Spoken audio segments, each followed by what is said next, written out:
Copa America wraps up its 2018 calendar with a bang. 8 men, 8 countries, 1 night, $100,000, and the Copa Combate all on the line in the biggest card of the year. Somebody's life is going to change forever tonight here at the St. Martin Center in Fresno, California.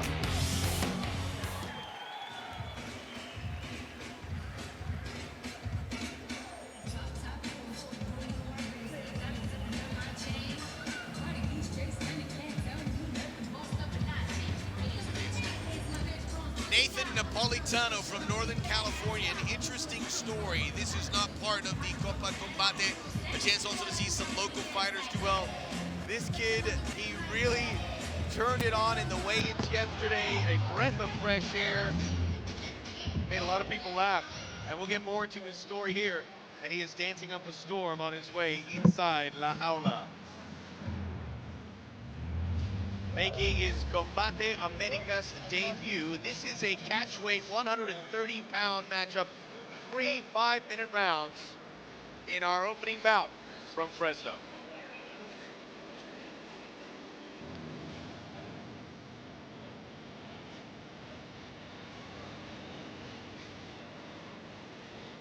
Can you hear me? So, Gil, this is interesting. We were talking about Nathan Napolitano here earlier, and this is a guy who some homeless folks came up to him and were asking him about, hey, they asked him for some money. He goes, look, I'll beat you halfway. Maybe you can hold up a banner with my fight, promoting my fight, and I'll give you some money at the end if you can return my sign in good shape. He gets a little good vibes, and he gets some free advertising. And his opponent tonight set to make his walk to the cage, fighting out of the red corner from Fresno, California, Paul Elizondo Jr. Here's one of the local fighters from Fresno. Just to get your thought there about what Napolitano did. Yeah, my mic is back on right here. Napolitano did a very interesting marketing idea, and I thought that was brilliant. That goes to show that he's a smart guy, and that transitions good into the Jaula. Also, I want to say this, for the very first time, Nathan Napolitano took his very first fight on 1 week notice, so you know this guy's a gamer. These guys ready to fight. You'll be seeing that all night. We see some guys coming into the tournament later tonight at Copa Combate on short notice, but it's an opportunity for a lifetime, something they wouldn't have missed. And here is Paul Elizondo. Hey, we know you're from NorCal. How about this Central Valley? I mean, we know they like to fight. This is a great chance to showcase it once we're here in Fresno. Of course they like to fight, but more than fight, they've been breeding top-level wrestlers for a ton of years here. And Elizondo is one of those guys who started wrestling at a young age, wrestled through high school, wrestled through college, and like most wrestlers, after they're done wrestling at college, they still need to fill that void in competition. And that's why he chose mixed martial arts, MMA, and here we are now, his professional debut in La Jaula in his hometown of Fresno. Yeah, absolutely, Gil. MMA, he says, has kept him honest. If he had a regular 9-to-5 job, he'd probably wake up every morning with a hangover. So you can't be lazy. You can't be a slouch in this sport. You got to be eating correctly. You got to be training correctly. Catchweight 130 pounds and brought to you by Aquaman, the motion picture in theaters worldwide, December 21st of this year. Introducing to you first, fighting out of the blue corner. Standing 5 feet 6 inches tall, he weighed in officially 130 pounds. Tonight, he makes his professional debut and joins us from Salinas, California. Here is Nathan Napolitano. And across the cage, his opponent fighting out of the red corner. Standing 5 feet 3 inches tall, he weighed in 131 pounds. In one professional fight, he has a victory, standing at 1-0. Fighting out of and representing Fresno, California, here is Paul Elizondo Jr. And your referee in charge of the action, Mark Larley.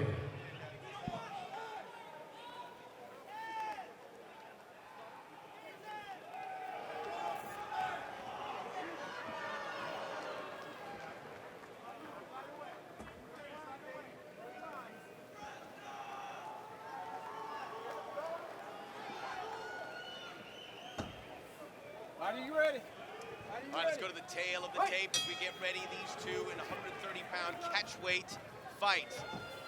Elizondo in the black. An unorthodox approach right from the jump here by Napolitano.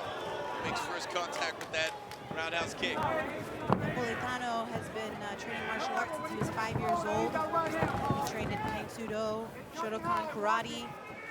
He was wrestling, jiu-jitsu, and later transitioned into MMA. And we're seeing that right now from Napolitano. He wanted to come out in this Taekwondo stance, land a lot of kicks, keep his distance, but he had to be careful for the takedown.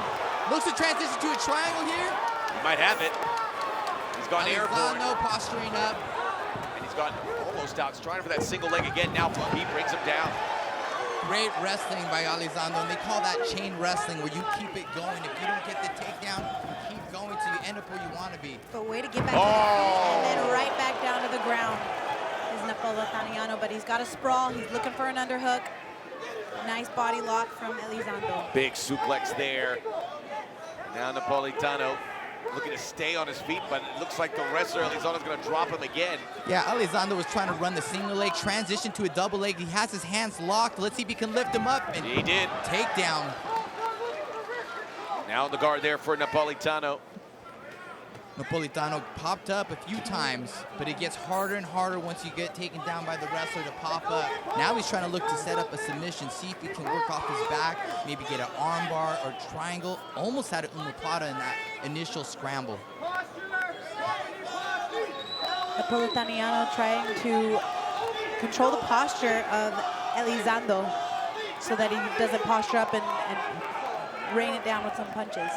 Elizondo feels pretty comfortable fighting at 125. He gets to put on the extra 5 pounds for this fight, and he has completely controlled this first round as Napolitano trying to get that ankle. Went for an armbar, but Elizondo pulls out, going north-south. And Napolitano trying to get back to his feet, and he does. And he's going right back down to the ground. Yeah, good. Ups-a-daisy, and good night. Smack, and the folks here in Fresno cheering on one of their own. A quick reversal there by Napolitano, but Elizondo, for every action, there is a reaction. You know, Napolitano doing great off his back, trying to get his hips out and lock in that armbar. Elizondo just very, very good at posturing up and pulling his arm out and scrambling, but he has to be careful. You see Napolitano, those legs are like an extra pair of arms, but Elizondo has been non-stop action, and every time Napolitano thinks he has something brewing, it's been snuffed out. Gonna pass that guard on a couple attempts and now throwing a couple elbows. Again, elbows in the Copa Combate will not be allowed in that opening couple rounds, but here, this is a non-Copa Combate matchup. Yeah, these elbows are working well by Elizondo, and yes, you know, this will cut a fighter up, and that's why we won't use them in the first 2 rounds. We want to make sure the longevity of these fighters, you know, they're not out due to a cut when it comes to the finals. Elizondo is doing a good job of following the hips of Napolitano. Anytime he tries to go for an armbar, he duck walks, follows the hips, squares his hips back up so he's not getting triangled, he's not getting armbarred. He's doing a beautiful job of staying square and working on that ground and pound. Well, really good adjustment of Elizondo, because Napolitano was able to get his hips out and almost get that armbar a few times, and that's a good sign of a fighter to be able to make that adjustment and follow those hips and realize what's going on. It's been Elizondo on top throughout as we're heading a minute remaining in this opening round of Copa Combate 2018. Elizondo with some hammer fists from the guard from up top. I'm really liking those hammer fists. It's been a clinical display by Elizondo, who, like Napolitano, making his Combate Americas debut. And he's going for an armbar again, Napolitano, but Elizondo gets out. As we get, obviously, if this goes through the second round, Gil, Napolitano is going to have a different approach here so he can get off his back. Anything you see that might be able to work for him? Well, Napolitano did a very good job of defending the takedown. I think he went to the floor and thought maybe he can do good down there. But since he's got there, he hasn't been able to get back to his feet. So in the next round, he needs to go back to that Taekwondo stance, be fast on the feet, keep on moving, but don't do nothing too spinning back kick, and that's how he got taken down. So be a little more conservative with those strikes. But he was doing a very good job of sprawling and balling until he got over aggressive. Comprehensive first round here for Elizondo, dominant from beginning to end. It was upright and stand up for about 40 seconds, and then all Elizondo as the wrestling took charge. If I'm Napolitano, sorry, excuse me, you know, you got to make those adjustments in the corner right here. His corner's probably going to advise him defend the takedown. This guy's been wrestling since he was knee-high to a pig's eye. You have to defend the takedown so that you can get your shots off, create your distance, and get those beautiful strikes that he was landing in the beginning of the opening round. You're going to have to tell me that one again. Knee-high to the pig's eye? Knee-high to a pig's eye. Right. I'm learning something all the time. With you, just spending a little time here, Jaula side with you guys. We're here to educate. Oh, I'm getting an Educate education. our fans. Hey, Napolitano looked a little worn out. There's no doubt about it. So this is a big moment in the corner from his team, not only to make the adjustments that you pointed out, Juliana, but just to get some rest. I mean, that you can see he's a little groggy. Yeah, it's important to recover in the corner, to breathe, to relax, to bring your heart rate down so you can recover at a faster pace. Napolitano looking to keep this upright here in the second round of 3 in our curtain raiser of Copa Combate. They're talking to each other. I like it. Yeah, Elizondo's like ready to go. Elizondo, you imagine he's going to go right at him here, trying to shoot in. It's really hard, too, to get your strikes off when you know in the back of your head that you have to defend the takedown. It can be a little worrisome, so you're playing into the other guy's game, so that can be stressful. Gets the hips again, and then promptly Napolitano lowers them so as to not take another ride here, as he did so many times in the first round. Good call, Max. Sometimes it's better to just sit on your butt instead of going for a ride and getting picked up. And he's doing a good job of getting that underhook. He's trying to take the back. Nice sprawl again. Trying to cross face, but this is going to be the tail of the fight. Once he gets those hands, Elizondo, locked around Napolitano's butt, he's going for a ride every time. Yep. That's another big dump. Those got to take their toll after a while, Gil. Oh, absolutely, a big dump. And what I liked what Elizondo did is he went all the way to the mount. Well, he's working on his way to the mount. He stepped over the legs of Napolitano, and now he's going to start inching his way up here. And the legs, now he's in the mount position here. Yeah, oh. Cleared that guard, but Napolitano's taking the top position. This is a very pivotal moment in the fight for Napolitano. This is his first real shot at anything to be offensive. Correct. Yes, and sometimes wrestlers are great on top, and they never go to their backs. And this is a test for him, Elizondo, to be put on his back. Let's see how he does on his back. Can he pop back up, or will he be stuck on bottom? Napolitano looking to grind that forearm into the face of Elizondo as he takes that top position, looking to clear the guard here as well. And you can see Elizondo isn't trying to really go for arm bars. He's trying to lock it up and get this fight stood up, where Napolitano was trying to go for arm bars, trying to set things up. Elizondo doesn't look like he has a guard game as much. He's more of an American Jiu-Jitsu type person who wants to be on top, who wants to pass and ground and pound. Oh, and a stand-up. Stand-up from the referee. All right. Seemed a bit hasty, but that's the way it goes. I wonder if that works against Napolitano, who worked to get on top finally, and then they get him to stand up. But this is where Napolitano wants to be. Napolitano needs to be on his own time here. He can't be waiting to defend the takedown from Elizondo. He needs to get his strikes off immediately. Well, our referee, Mark Lawley, standing up the fighters. Napolitano, again, that unorthodox approach where he's almost sideways, missing with that right. I'm not saying that both guys are getting tired, but both their forms are starting to fade off a little bit, getting a little bit wild, getting a little messy out there, and that can get dangerous for fighters. Beautiful takedown by Elizondo. Right before the takedown, Napolitano looked up at the big screen to see the clock. And now Elizondo, much as he did in the first round, starting to unfurl, and now he's got the back of Napolitano and he's digging in. He's trying to get those hooks in, trying to flatten him out. Head and arm triangle attempt. Full mount there as Napolitano certainly sensed the peril, and Nice hips from Elizondo. Full mount.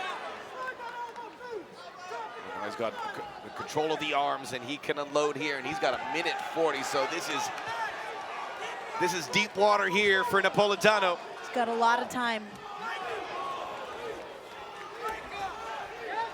Napolitano, give him credit, he continues to reposition himself, but he gets him from one bad predicament to another. Elizondo flattens him out with the back of those hamstrings. It's going to be over here pretty soon if Napolitano can't advance his position. The rear naked choke is sunk in. Oh, Napolitano. Yeah, he's tapped. And the crowd in Fresno with a huge ovation, and this is why. Outstanding first fight of the night. Outstanding first fight. Both guys came out here to scrap. Elizondo, the better wrestler. And he's just happy. Even though he lost Napolitano, and that's what I love about this guy. He's always spreading love. He's always spreading peace. He came over here to the corner and said, "What's up, guys?" And he knows that he gave it his all. He did a great job, and there's no shame in losing to a guy that's been wrestling since he was, 6 years old. We're all a little disappointed to see Napolitano. He is the champion of the homeless of America. He is giving them work. And we heard this story and our hearts melted. Go, this guy. Napolitano put on a good show. I really believe Campbell will bring him back. I think you have another opportunity to provide the homeless with another opportunity to work for them as well. Good man. Good man. Bloodied there in the nose and mouth, and that's being remedied here. Alberto Del Rio looking, he's in the Jaula, all white on white, looking good. I like it, and Campbell McLaren with the black. Yeah, they're looking sharp tonight. It's a big night. It's a big event. Biggest night of the year for Combate America. We are so excited about what lies ahead, and every match plays a part into what we will determine at the end of the night. The new Copa Combate champion, who's going to be a whole lot richer. And it's not just the $100,000, it's everything that comes with it, including a nice career, at least for the imminent future here in Combate Americas. $100,000, I think any fighter on the rise, any fighter that would have the opportunity to fight in a tournament to win that kind of money is going to be excited. All right, let's go back inside La Jaula for the official decision, and Joe Martinez. He is still undefeated, Fresno's own Paul Elizondo Jr.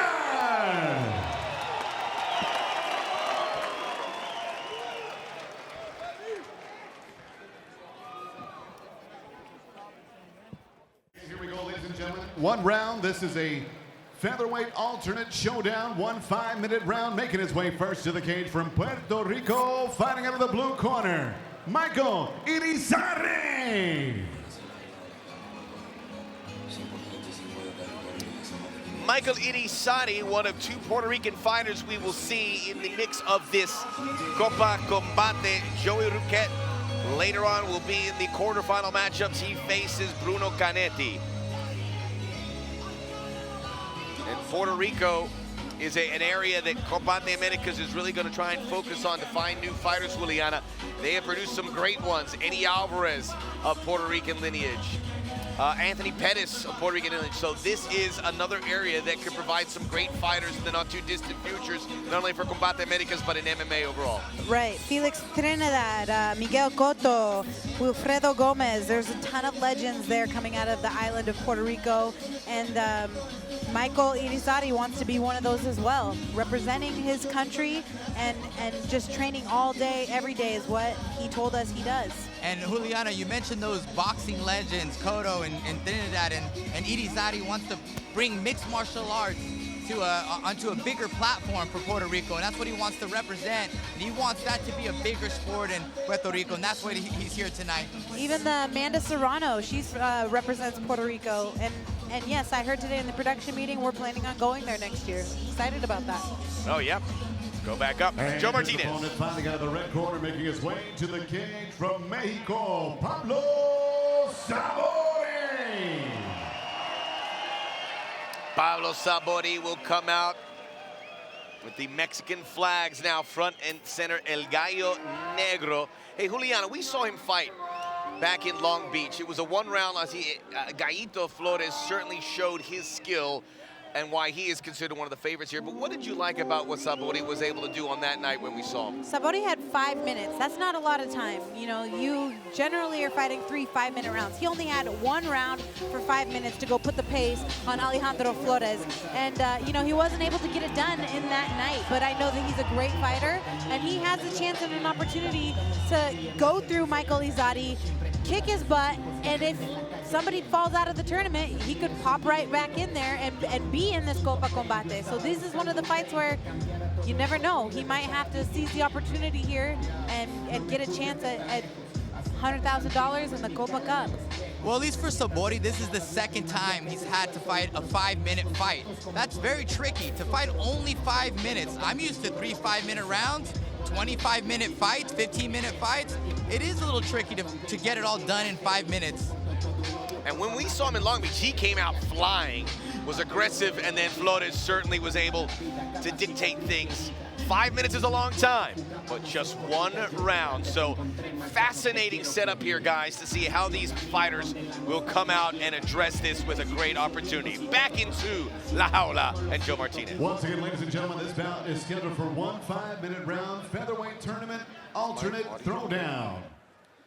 Introducing to you first, fighting out of the blue corner, presentando primero la esquina azul, con 5 pies y 11 pulgadas y un peso de 146 libras y medias. At 5 feet, 11 inches tall, he weighed in officially 146 1/2 pounds. Con un récord de 9 victorias y 2 derrotas, his professional record, 9 victories and 2 defeats. Desde Añasco, Puerto Rico, here is Michael Irizarry.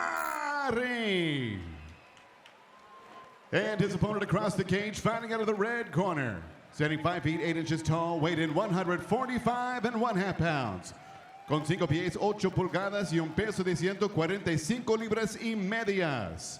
His professional record, 7 victories and 5 defeats, con un récord de 7 victorias y 5 derrotas. Desde Sonora, México, presentando el Gallo Negro, Pablo Sabori. And your referee in charge of the action, el referee encargado, Jason McCoy. All right, guys, I expect a good, clean fight out of both of you. Listen to my instructions at all times. Protect yourself at all times. Touch gloves. Let's get ready. Pablo Sabori has the champ from Copa Combate. I see the tail of the tape, identical ages. Irizarry with a decisive height advantage, just the 1 inch reach, and there you saw he just missed weight, 0.6 over the limit of 146 pounds. No matter what, this is Izarry's only fight of the night. Sabori may fight again. He has every intent, Irizarry, to make an impression. 5 minutes, 1 round. And Sabori taking the center right away. Sabori with the inside leg kick, goes high and comes right over the top with a big right hand, lands. And again, he caught it. Sabori resets, taking the center of La Jaula. Outside leg kick by Sabori. The right hand, pretty handy. It just grazed Irizarry that time. And Sabori's trying to come in with some different angles here. Yep, Sabori switches into a southpaw stance. He found a home for that right hand. Let's see if he can land it again. Ooh, nice big body kick by Sabori. Sabori switching from conventional to southpaw. When he goes to southpaw, look for him to do that big kick to the body of Izarry. And when he goes conventional, look for that big, huge overhand right. That's good points there from Irizarry. Is there, you want to see a little more aggression here from Sabori? He's taking the center, but not much volume of punches just yet. Maybe not a volume of punches, but definitely a volume of kicks. Working the lead leg of Izarry as well as the body of him with the kicks, and sometimes those take it out of you.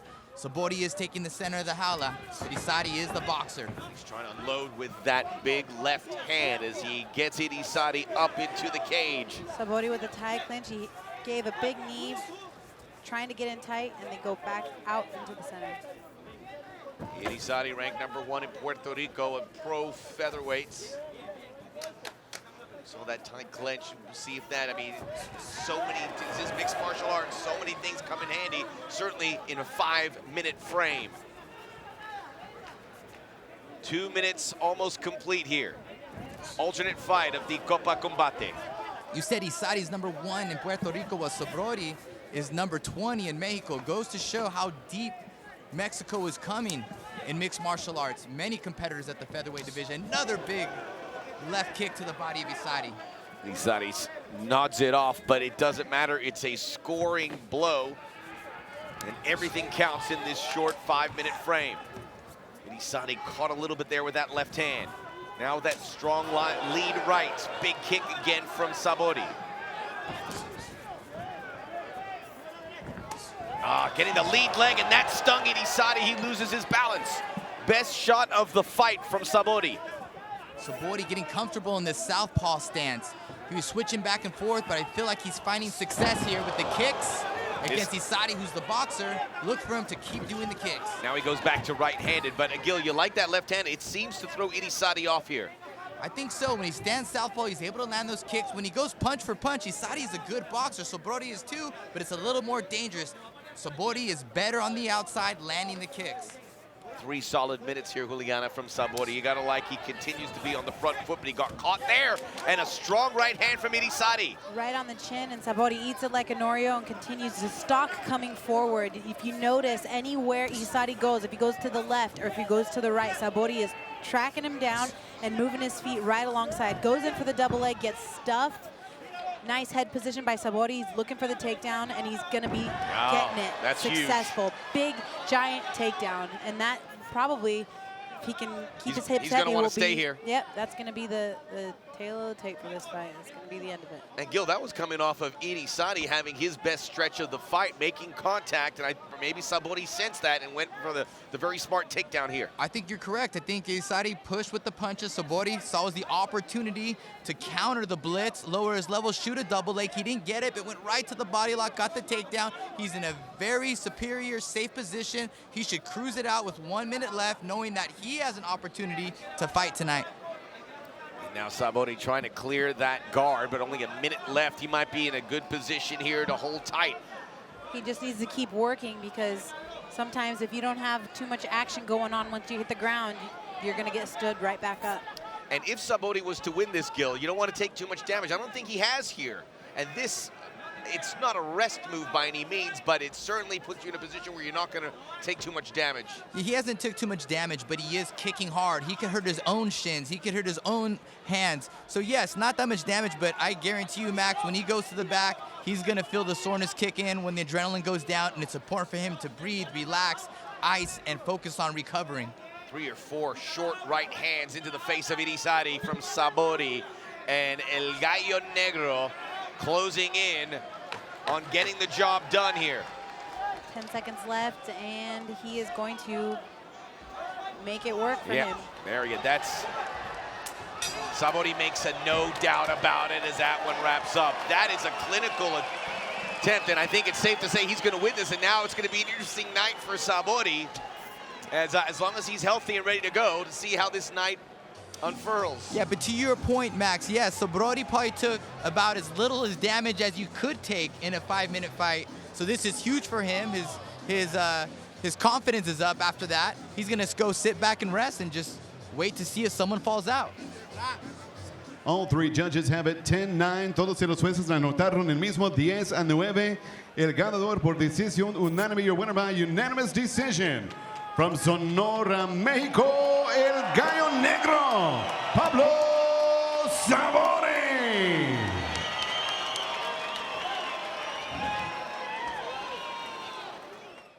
Fighting out of the blue corner from Las Vegas, Nevada, here is Gustavo Lopez.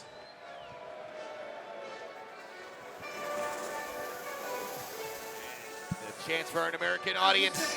They have a dog in the fight. They have 2 here tonight. The first is Gustavo Lopez. You know what? I'm super stoked about Gustavo. This guy keeps saving the day for every card, I feel like. He comes in on short notice, still takes the fight, makes weight, 135, 145. I mean, I've actually also had the opportunity to train with Gustavo. We're both from Washington, and we come from the same neck of the woods. So I'm excited. I'm happy for him, and I would love nothing more for him to come in as a dark horse, as an alternate, and win the whole thing. That would be amazing. A lot of people thought he beat Aldai. How did you see it, Gil? You know what? It was a very close fight that could have went either way that night. I'd give it to Aldai, but I would not be upset if it went to Gustavo Lopez. I had the chance to call the fights with you guys. I sat down as a commentator and a spectator and really just enjoyed the show, and I left it up to the judges. But one of the most interesting, most exciting moments in Combate America's history, and one of the best fights I got to see live. Back and forth action. He's a fun watch, and he certainly illuminated the weigh-in yesterday with some theatrics and a very cool entrance. Look at it, he's owning La Jaula right now. Back to Joe Martinez. And next to make his way to the cage, fighting out of the red corner from Valencia, Spain, Vincent Marquez. Vicente Chento Marquez, he missed weight by 0.4 of a pound. He took this fight on short notice, so it's hard to be too critical of those circumstances, but here he is. Zen Benzui Ruiz, the one Spanish fighter, unable to go because of injury, and that's opened the door for two. We will see Daniel Requejo later, and now Chento Marquez. Vicente Chento Marquez has fought at every weight class. He used to fight at 185, 160. Now he's fighting at 145. You know, I think this is more of a natural weight class for him because he is of the 45 size. But, you know, definitely his record does not reflect what type of fighter that he is. You know, you get not that many fights when you're overseas, and you take any fight and opportunity that comes your way. And, you know, he's a victim of that, of just taking fights without, you know, really thinking about the consequences of fighting a guy 2 times your size. And I think this is definitely more of a spot for him at 145 pounds. Yeah, 5 7 inches. 5 7. You don't want to be fighting 185. No way, no way. But that's what a lot of fighters do. They figure out their weight class as their career goes on. In el peso pluma alternate, this is a 5-minute round alternate featherweight throwdown. Introducing to you first, fighting out of the blue corner. At 5 feet 8 inches tall, he weighed in officially 145 1/2 pounds. His professional record in 12 bouts, 8 victories and 4 defeats, con un peso de 145 libras y medias y un récord de 8 victorias y 4 derrotas. De Las Vegas, Nevada, here is Gustavo Lopez. Y su oponente en la esquina roja, con 146 libras y medias y un récord de 4 victorias y 5 derrotas. At 5 feet 7 inches tall, he weighed in 146 1/2 pounds, and in 9 professional bouts has 4 victories and 5 defeats. From Valencia, Spain, here is Vicente Chento Marquez. And your referee in charge of the action is Mark Lulling. How bad you want it?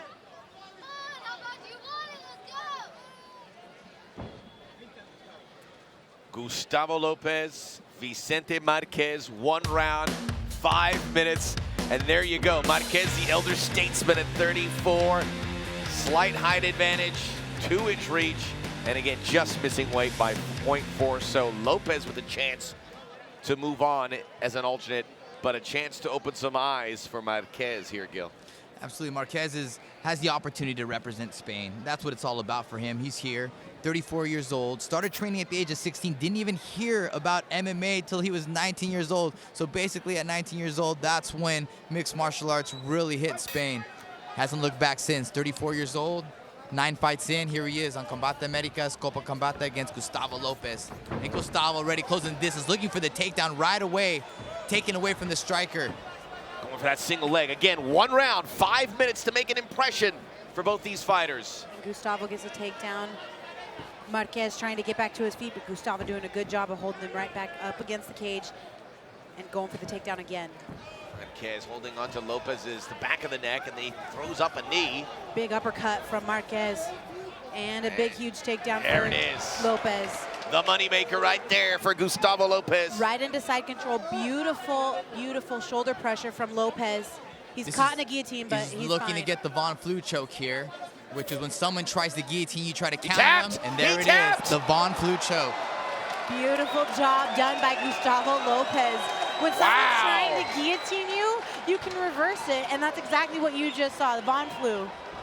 Or the Von Flu choke. The Phantom Choke is what I like to call it, because it's ghostly. Marquez was talking to the referee as soon as he hit the ground. He may have been injured on that big double leg slam. Gustavo Lopez coming in with excitement, full of energy and dynamic out there, scoring the takedown and submitting his opponent. And he's like being very tender is Marquez with that right arm. He has not moved it since it's been going to the ground. And Lopez moves on. He is eligible to get back into this tournament as an alternate, and he did not break a sweat. I was just saying how Sabrodi is the guy who took about as least damage as you can take, but I think Gustavo Lopez right here has taken the less damage anyone has taken in tournament history. Yeah, what was that, 45 seconds? Well, he came in with a swagger, and he walked the walk out here, and he talked it inside La Jaula. Single leg here, Marquez falls straight to his butt. Watch the takedown here. Double leg dump by Gustavo, lands him right into side control. Beautiful shoulder pressure, and this is where he's applying the Phantom Choke. And Marquez has no idea what happened. He's still laying on the Jaula, and he doesn't know what's going on. They're checking his shoulder. He might have got dislocated, but you can see him there, Gil, talking to the ref, said maybe I got injured when he put his arm down to try and brace himself. Yes, I think that's right, Max. When he fell down, he tried to post on his right forearm hand, and I think there must have been some sort of either collarbone coming out, an AC band, or maybe a separation of the shoulder. He's holding onto that right arm, and the doctors are taking a look at it. Something happened on that takedown slam. And Lopez coming in to attend to Marquez, who remains in a lot of pain, and we certainly hope for the pain threshold there. Really unfortunate. He put his arm down to brace the fall, and in that moment, that's where the damage was done. He's back to his feet. Yeah, he came a long way. Short notice to take this fight. You hate to see it end this way, and Lopez the first one there to embrace him. Love to see that good sportsmanship by Gustavo Lopez. You see, they're going to the shoulder. And now Gustavo Lopez can go to the back with Pablo Sabrodi and just wait and see how this tournament unfolds. And the tournament starts next as we look at it again. Side control and pressure applied, shoulder pressure right there, boom. I call it the Phantom Choke. A lot of people know it as the Von Flu Choke because you don't know what's coming. Yeah, and one of the problems for Marquez on the way down, he did try to post with his hand, and you're kind of supposed to post with your forearm to your shoulder, and he landed on that hand, and it was not pretty. Looks like his arm is numb. He has no feeling in his right arm. That's... You know, what's also interesting about being an alternate is you may not fight in the semifinals. You may go straight to the finals if someone gets hurt. So you may only have 2 fights that night for the alternate, but the alternate has to stay warm and stay ready all night. We might be looking right now at the Copa Combate champion. He's kept it going. And I love his look. I love his swagger. I love his attitude. Ditto. All right, for the official announcement, let's go inside La Jaula. Joe Martinez. Ladies and gentlemen, the end comes officially. 50 seconds, round number 1. Verbal tap for your winner out of Las Vegas, Nevada, El Mariachi, Gustavo Lopez.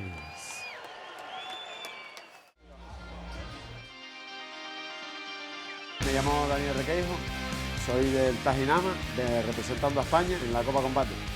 Bueno, aparte de entrenar, que es lo que más me gusta de todo, pues también practico muchos otros deportes, pesca submarina, el submarinismo, la escalada.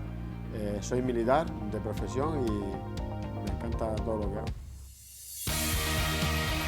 Hemos entrenado muy duro y como son varias peleas en la misma noche, pues hemos trabajado en todos los aspectos, tanto en el striking como en el suelo. No sabemos lo que se nos puede venir encima y creo que hemos hecho un trabajo duro en todos los aspectos. El primer oponente que tengo es chileno, que es un hombre que cuando cae por arriba al suelo pues bastante fuerte en el gran ampao y bueno, un tío bastante bueno, pero bueno, eso no nos echa para atrás.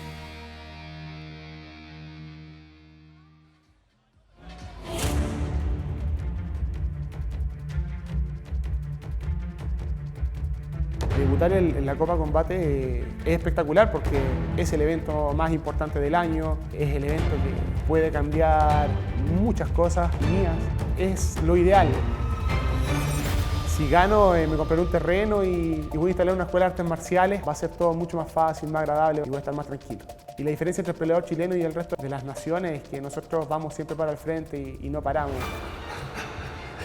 Somos agresivos, somos violentos a la hora de competir y eso es lo que van a ver. Para las MMA chilenas, tener un campeón de la Copa Combate sería buenísimo porque van a haber más deportistas que se van a dar cuenta que pueden llegar a cosas grandes y lo vamos a demostrar una vez más. Tener victorias en el extranjero no es imposible y aquí estamos recién empezando y tenemos mucho por delante.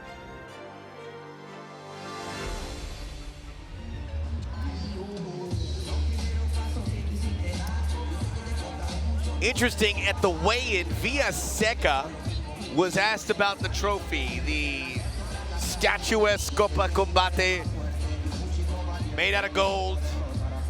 And talking about his opponent, Daniel Requejo, he said the Spanish Empire's already stole enough gold from South America. They're not getting any more from us, kind of going back to the days of Cortez and the conquistadors. It was interesting, but I think it certainly goes to see the national pride that's being there, and just the continental pride there in the case of Villaseca. It was certainly an interesting sound there, Gil. I love it. Villaseca's making it personal. It's not about himself and his team, it's about his country tonight. And he's representing Chile out there, and he's excited for it. And this guy's a well-rounded fighter. He can strike. He's a BJJ black belt, and I think he could be a dark horse in this tournament. They call him El Gallo, the rooster, because his grandfather, who was a field person over in Chile, was watching these rooster fights all the time, and Pablo's always been good at fighting. So his grandfather nicknamed El Gallo, and it stuck forever. Back up to Joe Martinez. By the way, we have El Gallo, we have El Gallito, And we have his El Gallo opponent tonight, Negro. finally got to the red corner, joins us from Oviedo, Spain. Here is Daniel Requejo. Requejo El Gallego, which represents where he's from, the region known as Galicia in Spain. The last-minute replacement he got here, but this is a guy, Gil, who, at least in Spain, has backed it up at a very high level in the featherweight division, being the champion at AFL. Says a lot being the champion of the AFL. That's a very prestigious organization in Spain. So for him to come out here and represent as the champion of AFL in a different organization is huge. But again, he's been training since the age of 4 years old wrestling. I asked, what is Canary Wrestling to matchmaker Eduardo Vargas? And it's when they're in that pile of dirt with the circle and they dust themselves off. Yeah, we've all seen it on some Yes, it's close to, they're close to Africa, I guess, out there, and they've adopted it, and they do wrestling in the dirt out there and throw each other. So he's been doing some form of wrestling since 4 years old, all the way to 19 years old when he got his ranking. Now 34 years old. 30 years of martial arts experience says a lot. If you want to fight, go to the Canary Islands. If you want to party, go to the Balearic Islands. That's all I know. Just make sure you don't get those two confused. You know what I love is that he again was a last. This music? Yeah, no, this music is amazing. But he was a last-minute replacement. Like you said, he was fighting for AFL to defend his belt, and the guy pulled out. So he came in last minute. He was already training. He was already on weight. He was already in camp, and he just snuck in here and did us a solid. So I'm excited for him. It's a great opportunity. Joe Well, Martinez. fine fans, we are set to go with this Copa Combate quarter-final matchup in the featherweight division. One round of action ready to go, and introducing to you first, fighting out of the blue corner. Standing 5 feet 7 inches tall, he weighed in officially 146 pounds. In 17 professional bouts, his record 13 victories and 4 defeats, con un peso de 146 libras y un récord de 13 victorias y 4 derrotas. Desde Santiago, Chile, here is Pablo El Gallo Villaseca.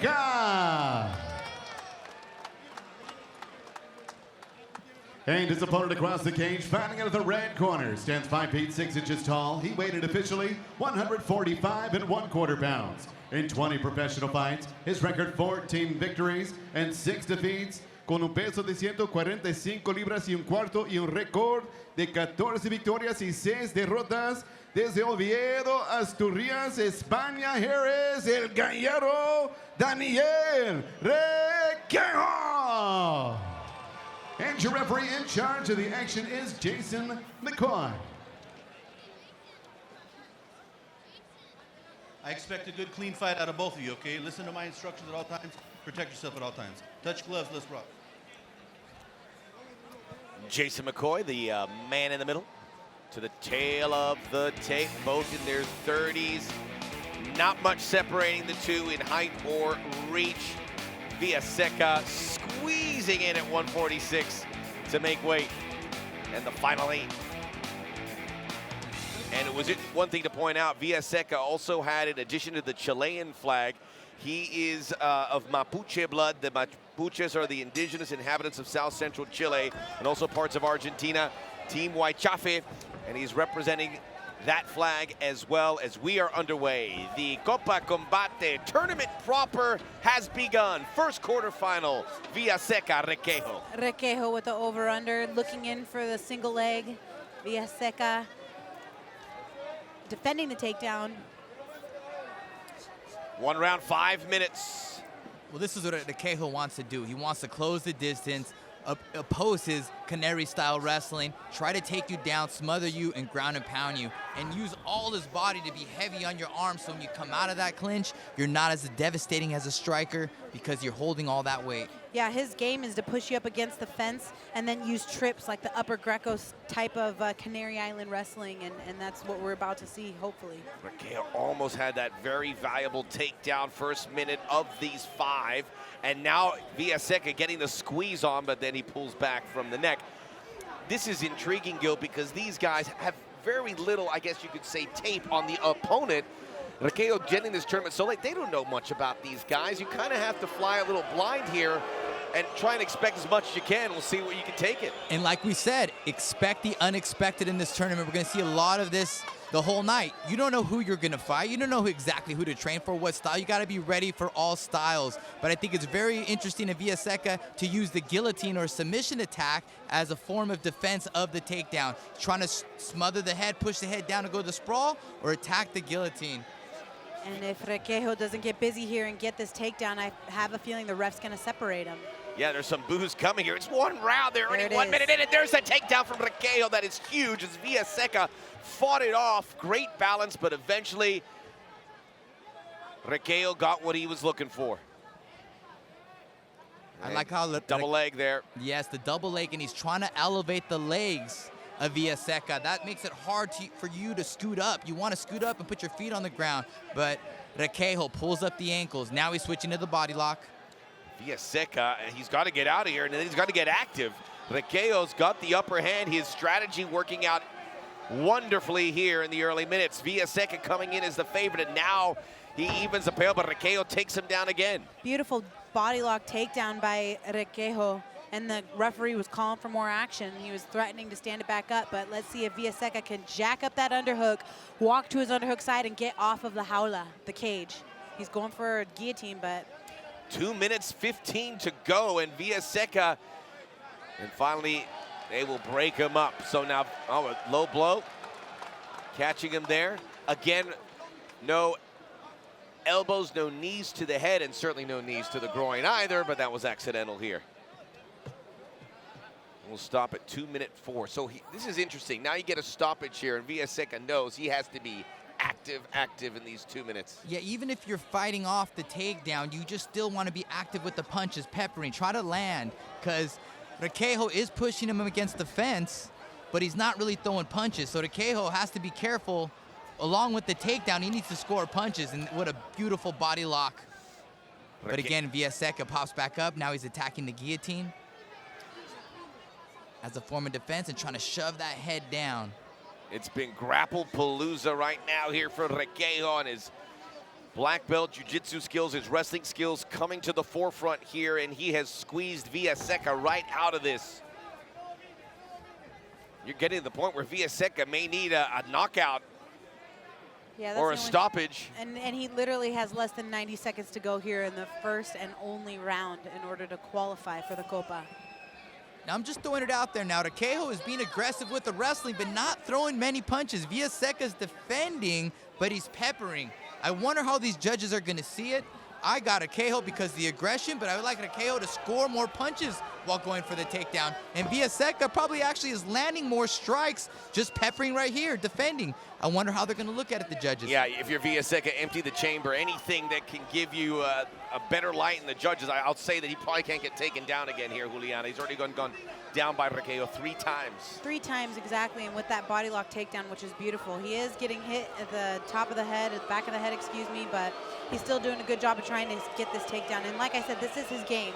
He wants to push you to the fence and try to get those takedowns. So. Folks are booing here, but this is great strategy by Takejo. It's working, and he's saving energy. This is exactly what you need to approach here as we're down to 20 seconds. Well, we will see if it's working when the judges make their decision. Some may say Takejo is stalling here. He's not really throwing any punches. Some may say Villaseca is defending all the He got taken down, but he bounced back up. He never established the top position. Villaseca hit the ground and bounced back up. Maybe it's a takedown in wrestling terms, but in mixed martial arts, there was really no control out there. And Villaseca going, this can be a catch. One left.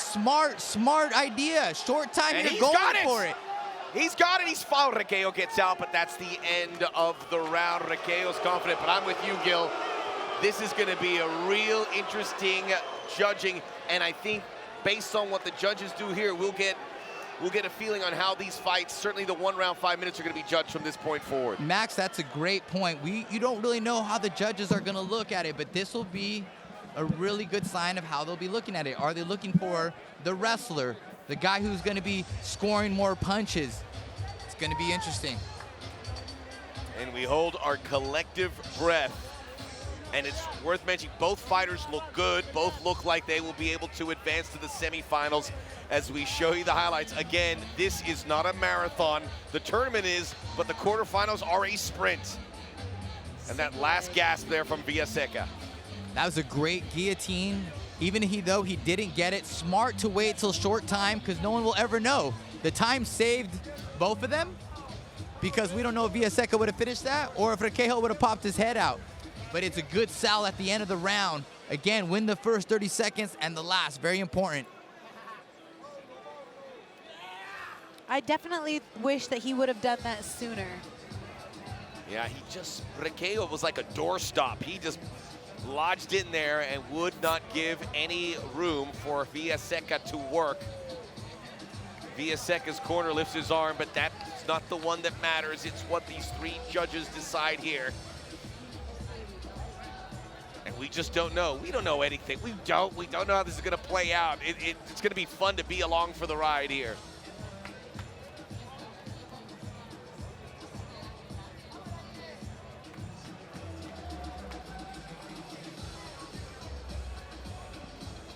All right, let's get up to La Jaula and find out how this first quarterfinal is going to go. Joe Martinez. Round of action. We go to the judges. Here are the totals. 10-9 Villaseca, 10-9 Takejo, and 10-9 for your winner by split decision from Santiago, Chile. Whoa. El Gallo, Pablo Villaseca. There's your answer. Takejo looks like he just left the baby on the bus. He said, wait, what happened? What do you want me to do? Well, I guess we're going to see. Wrestling is something we like to see in mixed martial arts, but if you're going to oppose your wrestling, you're going to have to score punches. You're going to have to ground and pound. You cannot just focus on holding someone and getting the takedown. You got to score points in the process. And Villaseca was defending, but he was peppering away. All right, this is what we've been waiting for all night. To put someone in ink into the semifinals. It's Pablo Villaseca. ¿Qué pasa, Chile? You are a semifinalista in Copa Combate. And I know this will be very well received down there in the southern cone of South America. Coming up next, all business, Joey Ruquet. Another intriguing fight, they all are. And 2 guys that are gonna get acquainted here very soon. At the stare down, Ruquet,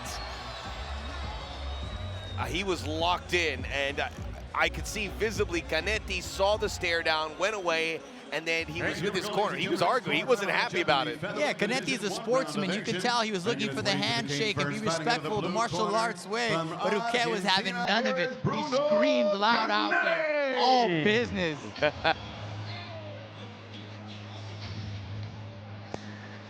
Bruno Canetti, coaches Guido Canetti, the ninja who was logged some time at UFC. Bruno making his Combate debut. We know Argentina is very fertile ground. Marcelo Rojo, who fights here in Combate Americas. They're tough down there. We know they like to fight. It may be just a few years where Argentina becomes a real player, not only in Combate Americas worldwide mixed martial arts.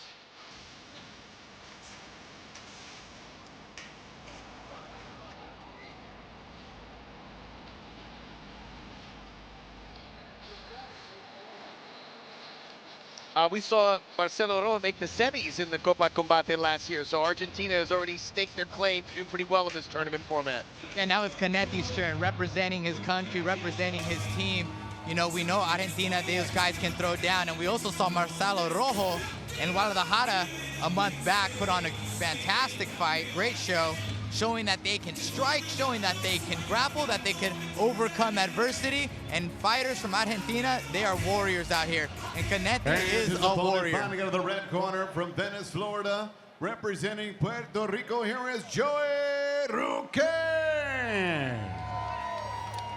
Joey Roquette coming in for Gaston Reyno, who is dealing with a staph infection. We were excited to see the Uruguayan, but unable to go. But El Cazador with the beautiful Indian headdress coming here to the St. Martin Center in Fresno, stepping in. And he's naturally, Juliana, 135-pounder. We were hearing stories that he's eating stacks of pancakes in view of all the other fighters saying, I'm making weight, I got no problem.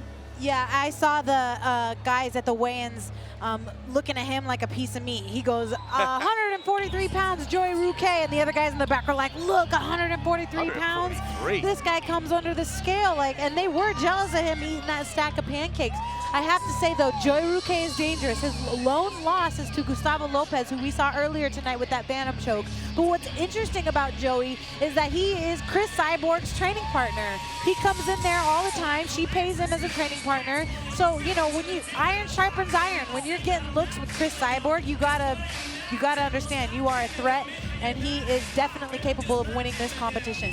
Coming down from 135 to bantamweight. I mean, it sounds good, it's easy to make weight, but still, he's fighting a bigger fighter in Canetti. Yeah, I agree. You know, the bigger fighter is always an issue. But for Roquette, this guy has no fear. Most guys start training at a young age. He just started street fighting at 16 years old. They put him in the sport just so he can do it. He wanted to skateboard for a living, but he has that daredevil mentality, and he brings that into the Jaula. Standing 5 feet 7 inches tall, he weighed 145 pounds. His professional record, 7 victories, 5 defeats with 3 draws, con un peso de 145 libras y un récord de 7 victorias, 5 derrotas y 3 empates. Desde Buenos Aires, Argentina, here is Bruno Aquiles Canetti. And his opponent across the cage, fighting out of the red corner, stands 5 feet 8 inches tall and weighed officially 143 3/4 pounds. His professional record outstanding in 7 bouts, 6 victories and 1 defeat, con un peso de 143 libras y 3/4 y un récord de 6 victorias y 1 derrota. From Venice, Florida, representando Puerto Rico, here is El Cazador, Joey Roquette. And your referee in charge of the action, Mark Lale. All right, fighters, we've gone over the rules in the back. Protect yourself at all times. Follow my instructions at all times. Touch gloves and let's have a good, clean fight. Look at that stare down. Steely glare for Roquette, and Canetti throwing it right back. We said that Canetti was the bigger fighter. Roquette actually has a height advantage of 1, but reach advantage goes Canetti's way, and then he'll carry a little extra weight there in this 1-round, 5-minute quarterfinal matchup. Did you see the stare down? These guys have been have their eyes locked on each other the whole time. Here we go. They don't like each other. We saw it at the stare down at the weigh-in. We saw it again here. And Rouquet catches him with the left. And Bruno Canetti did his whole camp with Team Alpha Male, and he's got strong knockout power. So look to see a big knockout attempt. Nice, huge high kick that landed. And big, huge knees from Joey Rouquet. Remember, the knees are not allowed to the head, but as he goes into the midsection, he's catching Canetti, who it's the undertow stuck in there. Canetti brings him down. Got the body lock, trip to the takedown. Now he's in the guard of Joey Rouquet. Man, that was beautiful. Double underhooks, sucked up his hands tight, body lock right around the waist, took him off the fence, and just trashed him. Canetti pushing down the knee, trying to pass to side mount. Almost. Past the guard Not of quite. Rouquet. And Joey doing a good job of wrist control, looking to get his guard back. And he's almost there. He's got a half butterfly in. Let's see if he can use it to sweep or set up his submission. Cazador Rouquet, who is good on the ground as well, Brazilian Jiu-Jitsu brown belt, and he is defending well as he catches Canetti in his guard. Rouquet back to full guard. Good job of trying to rotate those hips to try to set up an armbar triangle attempt. Oh, and oh, he knocked him out! Oh, Bruno Canetti making an impression 90 seconds into his quarterfinal matchup. Argentina has a semifinalist. Wow, that was gorgeous. Absolutely beautiful. And when you got MMA superstar Guido the Ninja Canetti, his brother, in his corner and training with him every day, especially coming out of Team Alpha Male, I mean, amazing, amazing. And that takedown was literally so beautiful, so textbook. He hit it, nailed it to a T, and that was a great finish. And how about the power of the ground and pound of Canetti? Knockout power. Whew. Wow, Rouquet still on the floor as he got caught. Canetti showed a lot there with the ground game, the striking game. And I go back to that stare down and how ruffled his feathers got when he saw that stare down. And I think he had something in his memory banks. He delivered big time here, Gil, as we see Rouquet. Oh yeah, Canetti's face at the stare down and at the press conference a little more lax, but as soon as he stepped in the Jaula, he locked eyes with Joey. Both of those guys locked eyes with each other, and they were ready to go. And you could see the wrestling with Team Alpha Male paid off with Canetti. He's a complete mixed martial artist. He has hands, he has takedowns, and he has power in the ground and pound. And I love that. He wasn't looking to pass his guard. He wasn't looking to do jiu-jitsu. He stayed right in his guard, just like this, and just started going big, huge shots and ground and pound, and massive KO power from Bruno Canetti. That was beautiful. 6 strikes, all finding their target there. 5 with the left hand, and the pied de resistance with the right. And again here, Gil, we're looking guys finishing and remaining fresh.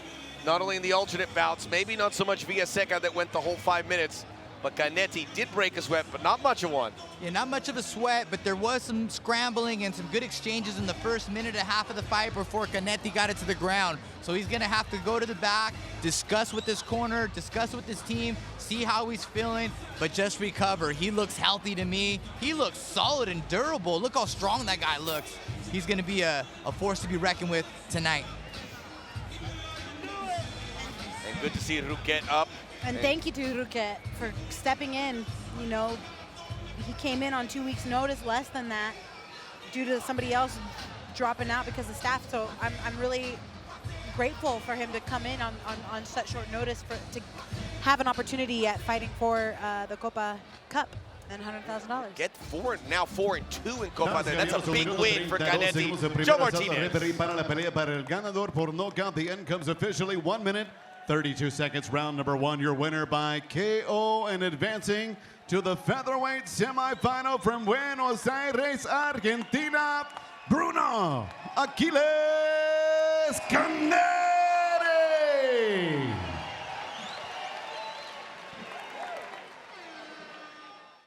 Making his way to the cage, fighting out of the blue corner from Mexico, here is Alejandro Flores.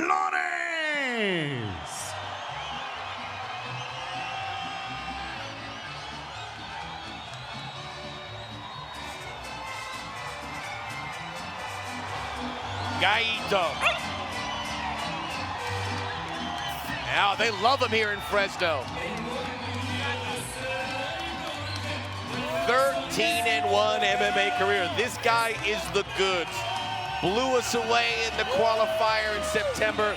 He has big goals, a rising star at the age of 27 from the hotbed of fighting, Monterrey, Nuevo León. 13-1, pretty impressive record. Has a lot of pressure on himself. He's from Monterrey, Mexico. That's where Levi Marroquin is. And he feels like it's very important for himself to represent not only for Mexico, but for the city of Monterrey. He is jazzed to be in here. That's a good sign. They want to keep that trophy in Monterrey, Mexico. Back up to Joe Martinez. And his opponent, out of the red corner from Bogotá, Colombia, John Bedoya. John Ronin Bedoya, 6-0, but all those fights in Colombia, so an unknown quantity, unless, of course, Colombia is delivering the big-time fighters. We'll find out here shortly. I think Juliana brought a good point up about Bedoya, is I don't know who's in the best shape, but I know Bedoya has the most advantage of being cardio shape because he trains in high altitude in Colombia. So he has that going for him, as well as his 6-foot lankiness and dangerous submissions off his back. If Alejandro Flores can keep this on his feet, use his strikes, his footwork, not get too over-aggressive, I think he'll be successful tonight. Now these two on the same side of the bracket as Pablo Villaseca, so they were able to see that fight and do some scouting if in fact they are able to advance to the semifinals. But remember what we heard from Gallito Flores. He has already circled Andres Quintana as a possible opponent in the final. But first things first, he has to get by the tall, rangy challenge of John Bedoya. Back up to Joe Martinez for the official announcement of our third quarterfinal. Once again, ladies and gentlemen, one round of this quarterfinal featherweight throwdown. Introducing to you first, presentar primero en la esquina azul. Standing 5 feet 10 inches tall, weighing in officially 145 1/2 pounds. In 14 professional fights, his record, 13 victories and 1 defeat, con un peso de 145 libras y medias y un récord excelente de 13 victorias, solamente una derrota, presentando el hijo de Monterrey, México, Alejandro Gallito Flores.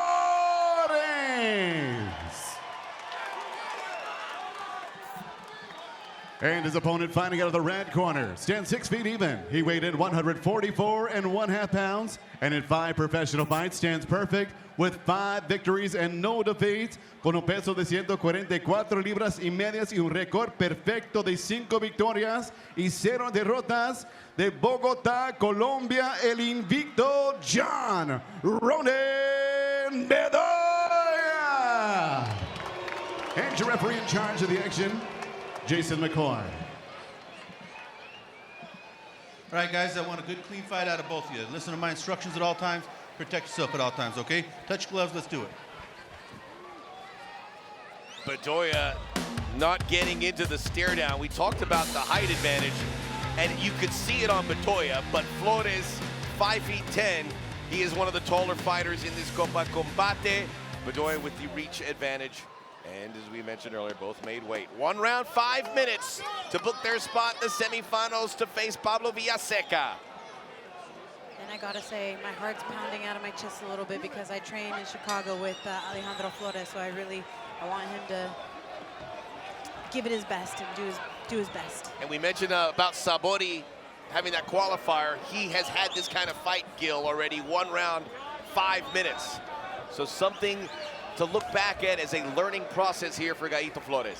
Yeah, Gallito Flores had the opportunity, and he beat Sabori to qualify for this tournament out today. But both guys being patient right now. Gallito seeing everything. Yeah, he's running some angles here while Bedoya kind of stands his ground in the middle, very respectful of what Flores can do, and then he catches him here, and Flores turns it quickly, getting the knees in. Knee warfare there. Gallito Flores, a beautiful fighter. So much quality in everything he does. And he has the advantage here because he has the underhook and he's looking for the body lock. But I think his best bet is to stay on his feet and keep the striking going. Of course, we got to be careful of Bedoya's submissions, which have all been done off his back.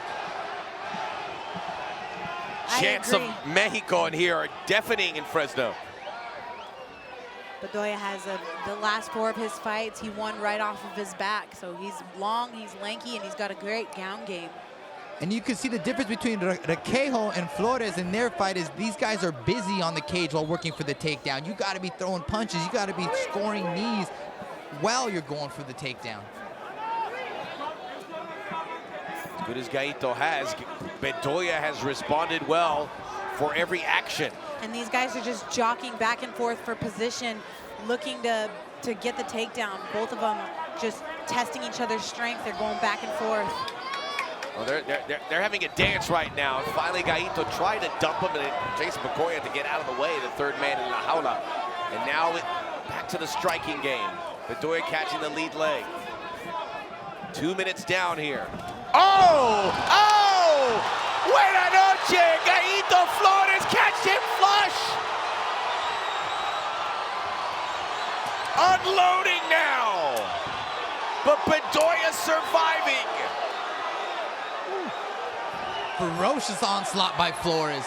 Saw the big punch, landed it, just going off on leg kicks. And I hope he doesn't get into that ground game of his, because he did a much better job on the feet. And a beautiful submission attempt. He looks like he's going for it, but he's back to the feet, going for the guillotine, sprawling. Oh, what a fight. That's over! And he's got him now! The guillotine! A look, Bedoya fends it off, bends that neck, can't get the clean look on the choke. He has a thumbs up saying he's good. I've been impressed with Bedoya, but he taps out. He taps out. Gallito Flores said he was going to the final. He's one step closer.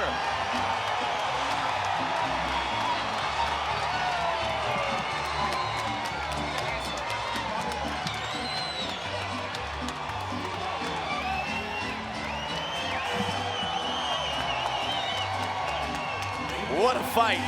And Gil, Bedoya really was impressive. He fought it off and he gave no quarter, but yet the class turned out. Yeah, Bedoya ate a big right hand, went to the mat, could have been over, endured an onslaught from Alejandro Flores, some ground and pound, some heavy kicks. Looked like he was gonna get back up, but Alejandro Flores proved he has some fantastic grappling as well, sinking in a guillotine choke. No arm in, got the finish. I gotta see that replay again, because that was the weirdest guillotine choke I've ever seen in my life. It looked like he was going to suck up his own bicep, and then he turned it into a guillotine. He drops him, goes right in for the ground and pound. Bedoya survives. Punch to a pass, Gallito Flores keeps kicking him to try to get past his guard. And then once Bedoya comes back up, he sprawls on a guillotine. Sprawls, grabs his own bicep, looking to choke. Bedoya survives for a little bit, but he even puts his hands up and says that he's good for a moment. You see, there's a thumbs up. And Gallito just dog on a bone. And there's a tap. Beautiful job. Way to be persistent. Way to be strong. Gorgeous, gorgeous job done by Alejandro Flores. I'm so happy for him. And a smile that's lighting up the Central Valley of California from Gallito Flores, who looks fresh.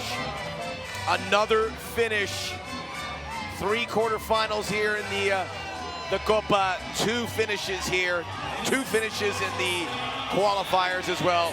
Much respect for John Bedoya as we go up to Joe Martinez for the official decision.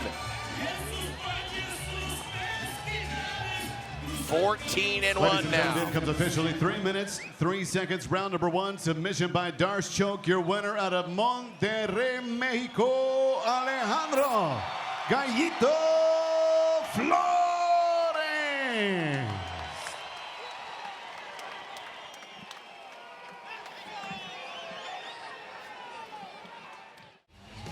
Big time in our 4th quarter final, and this is a matchup across the board. Everyone affiliated with Combate Americas really locked into this 4th quarter final. You know about the quality of Andres Quintana. But this Peruvian sensation, Marlon Gonzalez, Quarterfinal tonight, ready to make an impression. action. 1 round making his way first to the cage. Fighting out of the blue corner from New Mexico, here is Andres Quintana.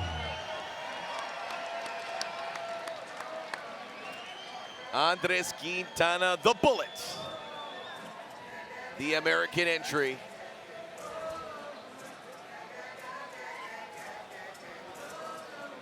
Will he get a step closer to the dream matchup against Gallito Flores? By the way, Gustavo Lopez and Pablo Sabori watching here, probably hoping to see some sort of incident to open a spot somewhere along the way here in the Copa Combate. I mean, even if I didn't win, I would make sure that I was doing my darndest to make sure that nobody else gets inside the tournament. Right. And in a perfect world, that's what you want. You want the quarterfinals, you want the guys to face the semifinals, but this is mixed martial arts, and weird stuff happens. You're not kicking a ball, you're not throwing a pitch, you are fighting. Blood, sinew, sweat, tears, anything can happen inside that And his opponent fighting out of the red corner from Lima, Peru, Marlon Gonzalez.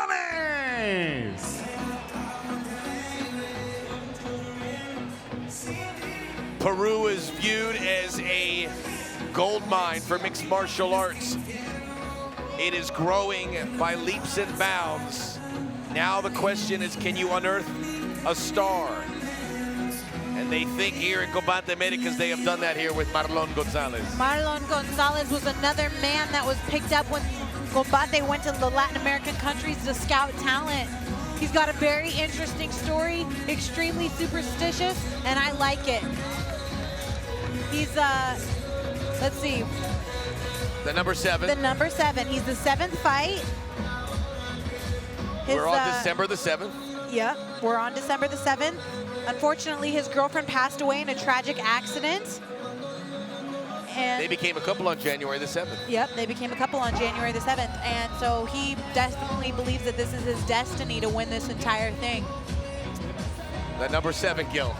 Well, Remember it. You know what? Sometimes going into a tournament, knowing that it's your destiny, Once again, ladies and gentlemen, having that placebo effect that you're round destined to be here in this moment, can be an advantage going into the Jaula. First, fighting out of the blue corner. Standing 6 feet even, he weighed officially 145 1/2 pounds. In 17 professional fights, his record, 15 victories and 2 defeats, con un peso de 145 libras y medias y un récord de 15 victorias y 2 derrotas. From Roswell, New Mexico, USA, here is the Bullet, Andres Quintana.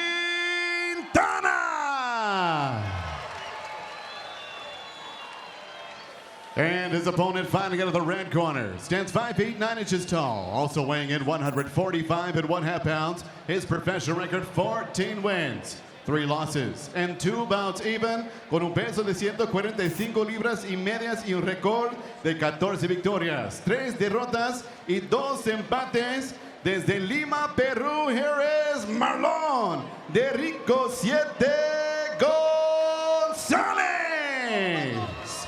And your referee in charge of the action once again, Mark Lawley. All right, fighters, we've gone over the rules in the back. Protect yourself at all times. Follow my instructions at all times. Touch gloves and let's have a good, clean fight.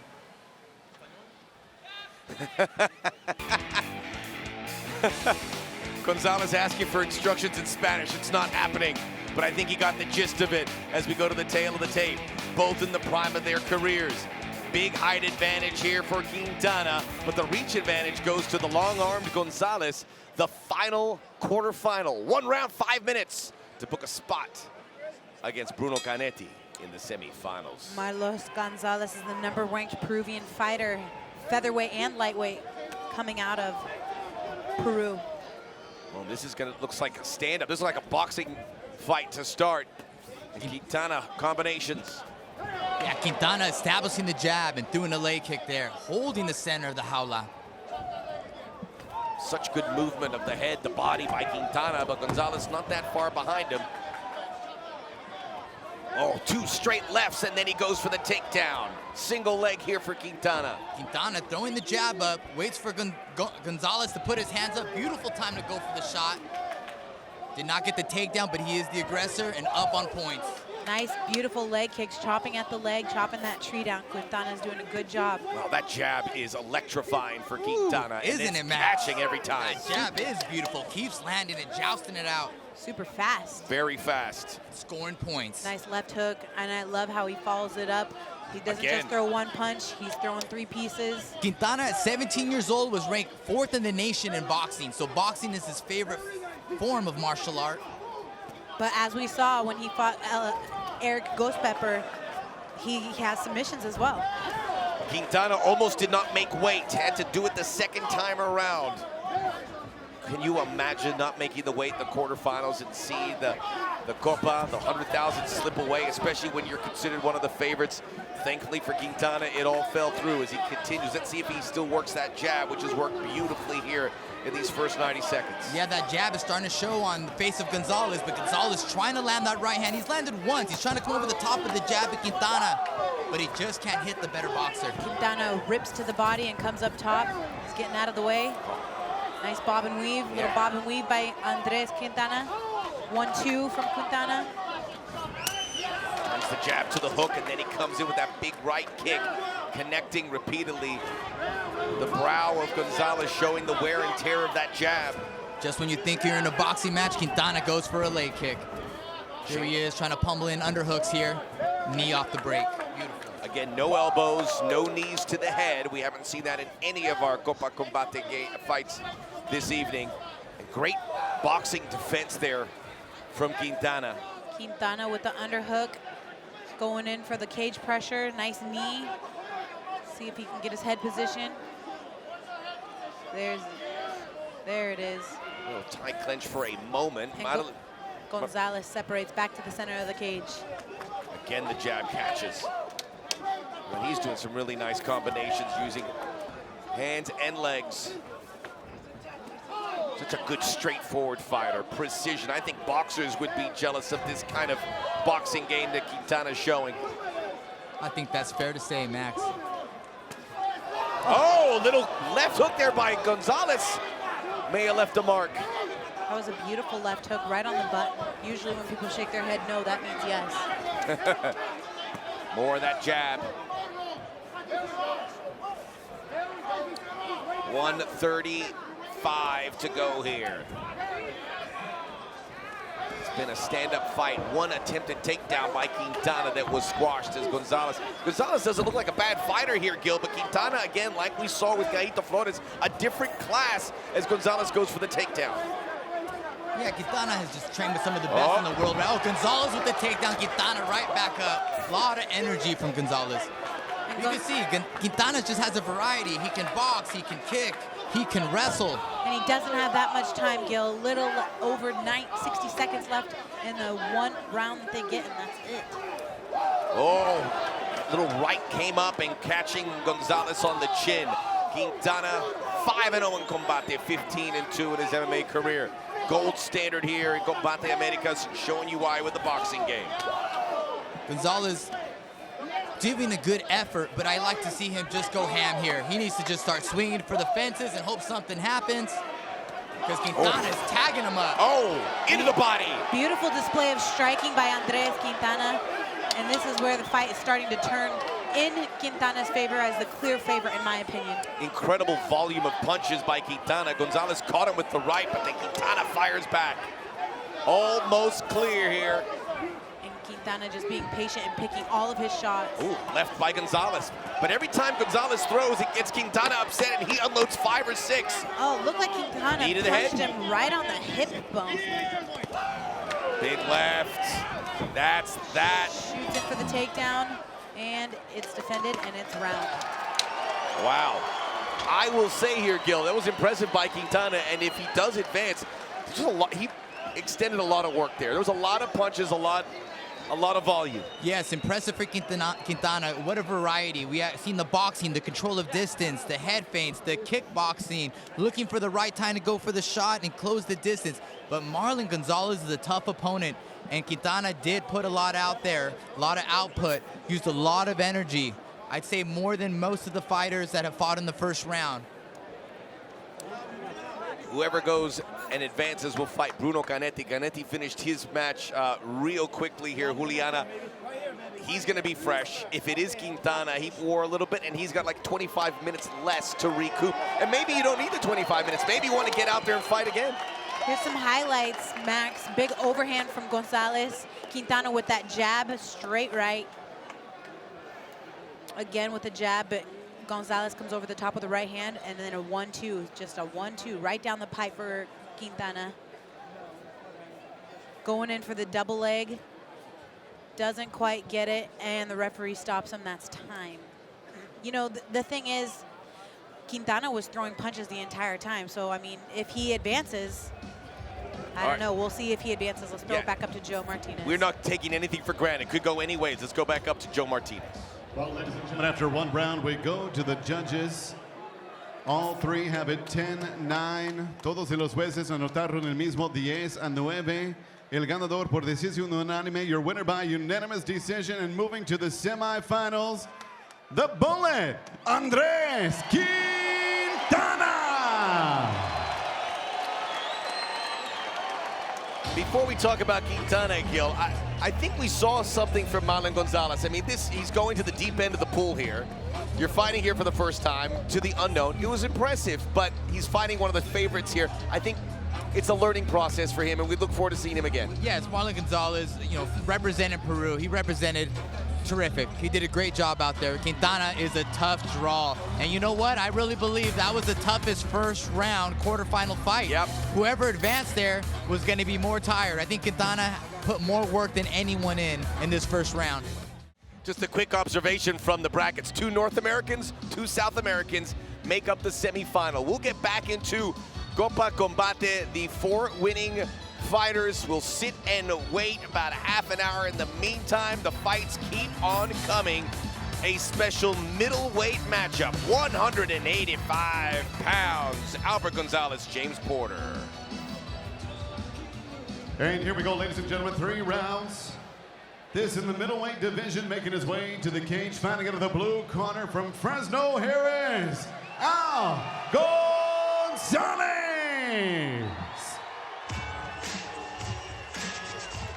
Not just Al. Big Al. Big Al. Not to be confused with Weird Al. This is Big Al, and he's big. I thought it was Bigal. Bigal? It's spelled that way. 6-2 as an amateur, making his pro debut here. Hometown, Fresno. Proud father, motivated by his 3 kids. And this guy's tough. He got shot one time. That's all you need to say. That's all I got to say, right, Max? He got shot, and now he's here. If any of us get shot, we can be called tough from this day forward. Hopefully that never happens. Hopefully not. But he trains at the Throne Gym here in Fresno. Josh Koscheck, former UFC, Bellator fighter, superstar, opened a gym out here, the Throne Gym, and this is one of the guys, Big Al, Albert Gonzalez, representing Fresno, and to the Throne Gym. He's pretty green, but here's a chance to get some MMA legs. Big fella, 6'4". Saw him in the weigh and was up against him. I was like, hey, how's the weather up there? Big Al. I didn't say that. I was just saying it in my own head.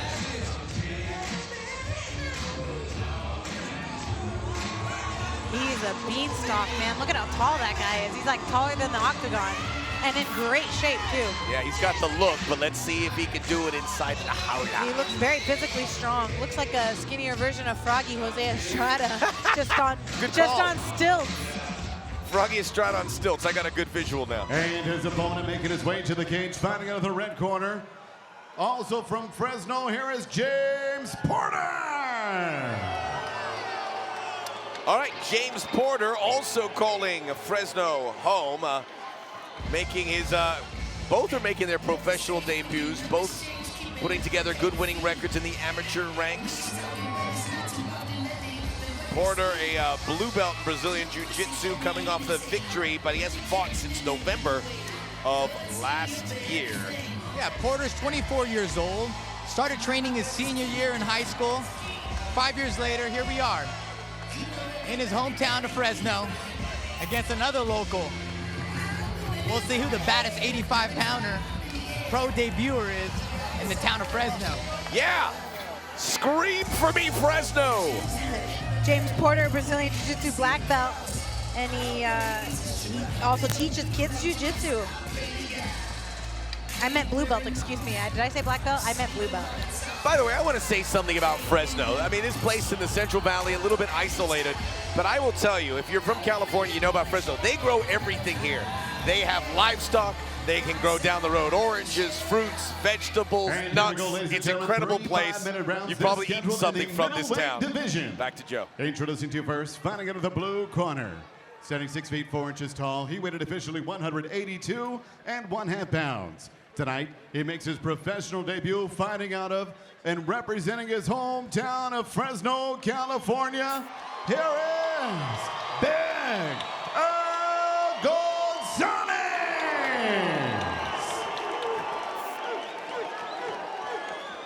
And across the cage stands his opponent fighting out of the red corner.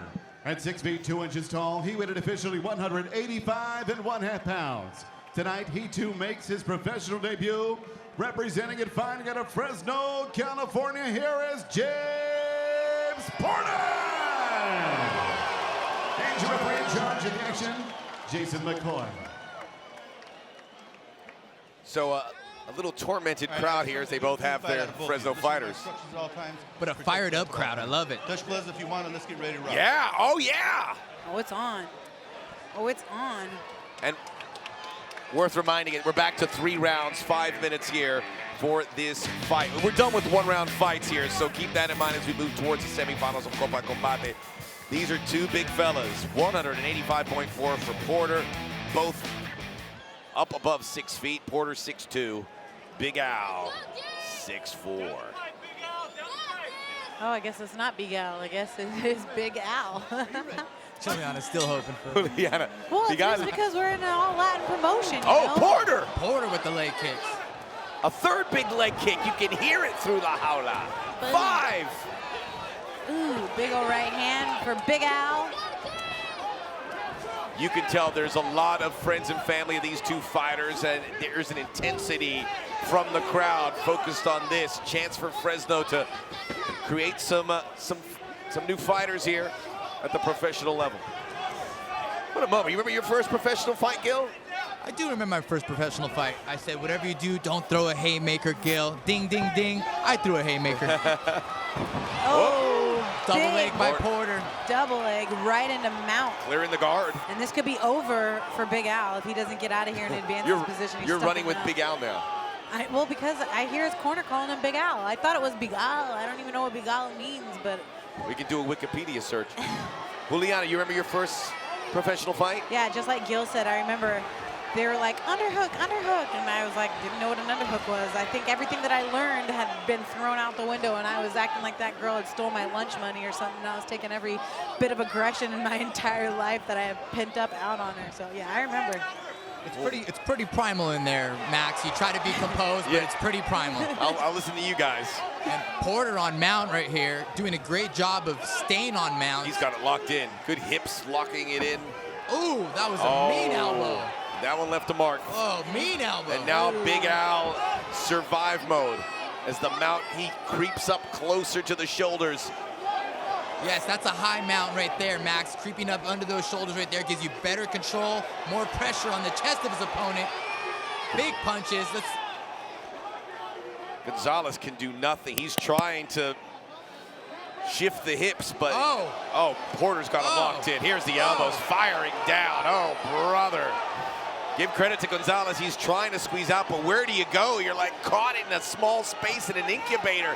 Now he gives up the back. Gives up the back with a figure-4 triangle, raining down big, heavy punches with the right hand. Looking to secure that back control. That's a rear naked choke attempt. Not Going quite. for like a kind of a half Nelson, but then right back to the rear naked choke, and that is deep, deep, deep. It's over. Oh, It is boy. oh! Spoke too soon. Oh, but Gives up his back. Oh, my he gets out of the frying pan and into the fryer. No matter where he turns, Gonzalez getting unloaded upon. Ooh, Gonzalez Porter. needs to work on his mount escapes. He needs to go to a shrimp position, push the knee, or push off the hips and buck up. Yeah, he's got some homework to do. Definitely got some homework to do in this position. And let's see if Porter can use those hamstrings to flatten out Big Al. Big, huge shots from Big Al, working that ground and pound. Beautiful job, just letting it rain. Still there, but you know, for whatever it's worth, Gonzalez is cleared 3 minutes, 2 minutes to go. He has 2 rounds to try and right the ship, but it's all one-way traffic for Porter here. Porter a little high here. Maybe Gonzalez can shake him off, but no, Porter adjusts himself in a superior position. Now he has a figure 4 body lock under the chin. Oh, he's in a very precarious situation. Big Got to get the Al. legs out. No quitting Big Al, but this is deep. He's still breathing. Yeah! He got out again. Big Al gets out. Gives up his back again, but I'd much rather give my back than get choked. 1 minute, 25 seconds left for Big Al. Can he survive in this position? If he does, I'm buying a beer for him afterwards. That's a long time. That is amazing. He continues. And a minute can feel like an eternity inside the Jaula, another inside the big cage. elbow. He's out. He's out. He says, my turn. Oh, and he got caught at the first step. Wobbly street. He got out and he walks up and Porter laid him down. And you could see Big Al's heart was in it, but his body's not responding. He thought he could pop up and come right at him, but he didn't understand how much damage he's been taking out there. Big, huge elbow by Porter. And Porter took his eye off. I think he was looking at the clock and then gave a chance for Gonzalez to react. He's looking for his mouthpiece. He got it back in. Gonzalez is looking to shrimp, advance his position, but he's getting rained with big, huge elbows. Big forearm again. I mean, he has emptied out the chamber on Big Al. He's throwing the kitchen sink at him, and Gonzalez keeps coming back. I think Big Now Al he's cut is him open. finally cut after all those elbows. Again, this is his pro debut. Your skin is nice tired. and fresh. Fresh meat. Fresh skin. You don't cut that easy. Porter's tired. Porter's tired here. Gonzalez back up, and now he's firing. Oh my gosh. I'm so excited. We get to see a round 2. Big Al, big time. That is a warrior, folks. He doesn't know which way to go, but he survived. If he lasts 2 seconds in the second round, he has done really good here. This is a tough situation for a cornerman to see your fighter take this much damage, to wobble back to the corner, but you got to give it an opportunity to recover in this 1 minute. Porter was showing a little bit that he was getting tired, and here's some of the vicious ground and pound from Porter. Punching, punching, punching in the mount position. Great hips to stay on top, and followed with a mean elbow. Finally cut Big Al Gonzalez, who took I don't know how many elbows, but finally cut the last minute of the first round. Oh, that was a precious minute. I know he'd probably want a little more time to recover, but that's what you get.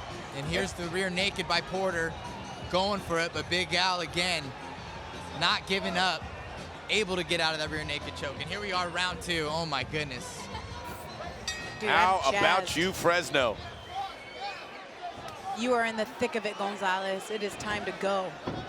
Oh, is he going down again? No, he's kept us. There he goes. Big, huge takedown by Porter.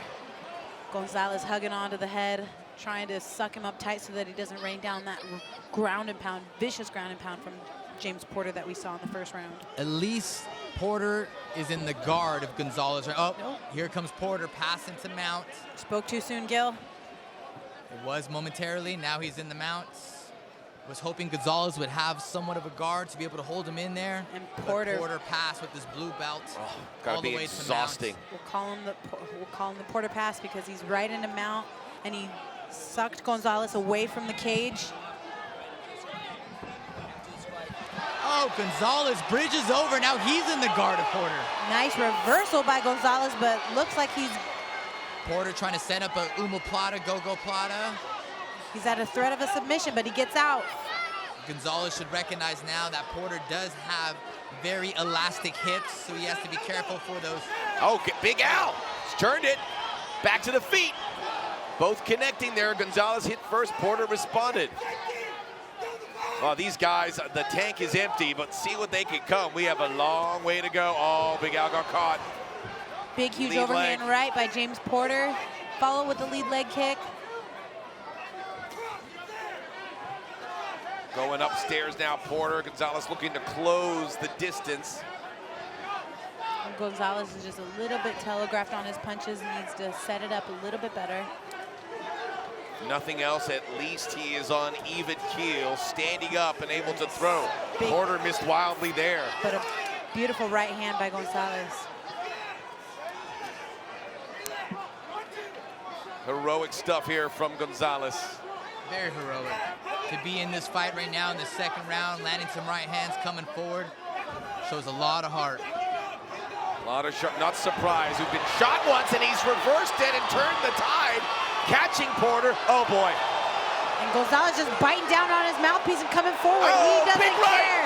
He doesn't care. Gonzalez is just fighting like a Mexican. He's going as hard as he can, tries to sprawl, Porter. gets taken down, back to the feet, eets a knee, and he's going down, folks. What is no, he's going not. on here? Beautiful This is sprawl. Going to take the back. Too hungry. Overcooked it, overcooked, and went right over the top. He's got to get back to his feet here. He cannot let Porter get on top and get back into mount. Porter in the mount position again.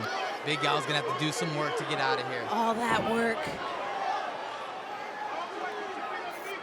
Porter probably enjoying just getting on top and taking in some air. We know Gonzalez is tired. That can go without saying, but Porter is he's been stretched here. You said it, Max. This is a great position for Porter to put all his weight on Gonzalez, and at the same time, he gets to rest here. And Gonzalez here is getting smothered, cannot breathe very well. He has a heavy man on top of him, and he needs to get out of here before he gets elbowed again. But these refs are not going to let you rest. They're not the resting type. They'll stand you back up to the feet if you're not visibly showing that you're working to advance your position. Even from the mount position, Juliana. Porter there with a little flip-flop Yeah, fly, I've seen Dusty it. Rhodes style right there with the elbows. The folks in Fresno are into this. Two of their sons giving it all inside La Jaula. 1:10 to go in this second round of 3. One long minute left for both fighters here. Let's see if Porter can try to rest up and go for a kill here, and if Gonzalez can hang on long enough to see round 3. Gonzalez, Porter cross faces and starts raining down those punches. I mean, Porter, I cannot believe it. He goes, I've thrown everything at this guy, and there he is, still taking it, absorbing it more and more. Takes the back for a moment, back to the standard at the mount. Little over 30 seconds to go in the second round. Porter pouring it on Gonzalez. The ref getting a little closer, watching closely. Gonzalez is taking a lot of damage. Much like in those Rocky Balboa, at some point, like Ivan Drago's gonna say, I keep hitting him, but he's still there. But this is real, baby. No movie. Although if Gonzalez can come out of here and somehow finish in the third round, maybe the movie rights will be making their way to Hollywood, just south of us here in Fresno, California. We're gonna finish round 2. Yes. We're going to a third and final. Stoked. How could you not be impressed by Big Al? Getting back up, finding the stool, exhausted but still fighting. To treat that cut once again right above the left brow.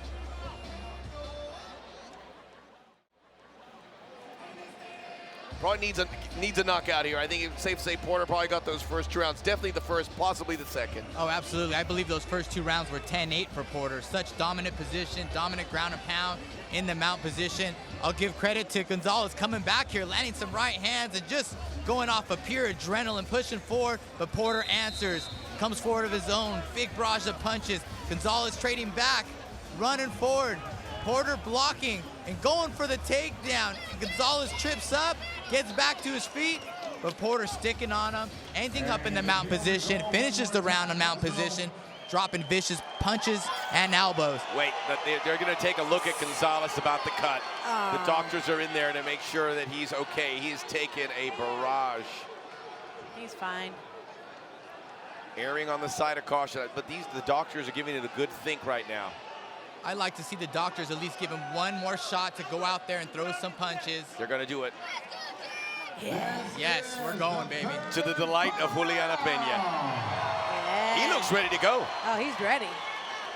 And what a stud, biting down on that mouthpiece and coming forward with some punches of his own. I love it. I'd love to see that. But can he find some lightning in the bottle here in round 3? He can. He's got a tired opponent in front of him. Big roundhouse kick there from Porter. And James, before the round started, just stood there with a gigantic smile on his face. A little straight left there by Gonzalez. He's trying to set up that right. It's kind of frustrating, too, because I'm sitting next to Gonzalez's corner, and I hear all 3 of them yelling 3 different things at the top of their lungs. I don't know how much Gonzalez is taking from the corner right now. I mean, I don't know what he's hearing. Well, I can't hear much right now. Yeah, he's in survival mode. There's really not much you could tell him at this point except just to keep going forward and show some heart. There's really no technique at this point. He got caught there by that left of Porter. But how much sting does Porter have in those punches? Oh, he filed one up big time. He's going to that right hand over and over. And sometimes when technique and strength is in the mix and you can't catch up, sometimes aggression can play a part, and he is aggressive. He is continually coming forward. Porter That's a swinging. great point. Great point. Gonzalez just needs to keep pushing forward and make this a messy fight. There's really nothing to it. No skill, no strategy, no real technique at this point. Just swing for the fences. Hey, sometimes it's ugly and messy in there, but sometimes you gotta do what you gotta do. Exactly, and it's beautiful. Yeah, messy can be beautiful. Crazy No doubt beautiful. about it. Ooh, Porter was swinging with some machetes out there. sprawl. Looking for a double leg takedown. Gonzalez takes the center of La Jaula again. I'm happy to see he didn't get taken down. Nice shot by Porter, though. Oh, he caught him there. He Porter telegraphed running it, but away. He caught him. Porter running away. Porter even looking at the clock, looking up at the clock. He has this if he could get to the end of the 3rd round, but that's no way to live. Oh, if he can catch Gonzalez with the counter, might be able to end it here. Gonzalez continues to be on the front foot. Ooh, big ol' 1-2 for Gonzalez. Lands with that right hand. Oh, caught him. Answered back by Porter. Oh, both catching there. First it was Gonzalez with his right, and then Porter responds. It's the most competitive round so far. Big ol' knee from Porter. Another big knee. Gonzalez just coming forward with his hands down. He don't care. Oh, Gonzalez has gone full zombie at this point. He's just going and going. It's the night of the Walking Dead. And to be honest, it has to be discouraging to Porter. He's given everything he has to Gonzalez, and Gonzalez still pushing forward, looking for some toe-to-toe action. Yes. Oh, big fired, but didn't catch it clean, did Gonzalez. But the fact that he could pull one of those out, a promising sign here in this final round. 2 minutes to go.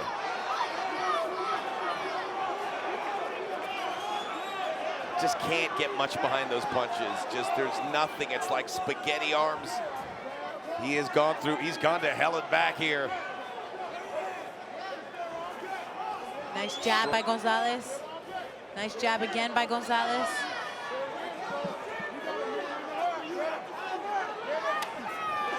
Right hand by Big Al.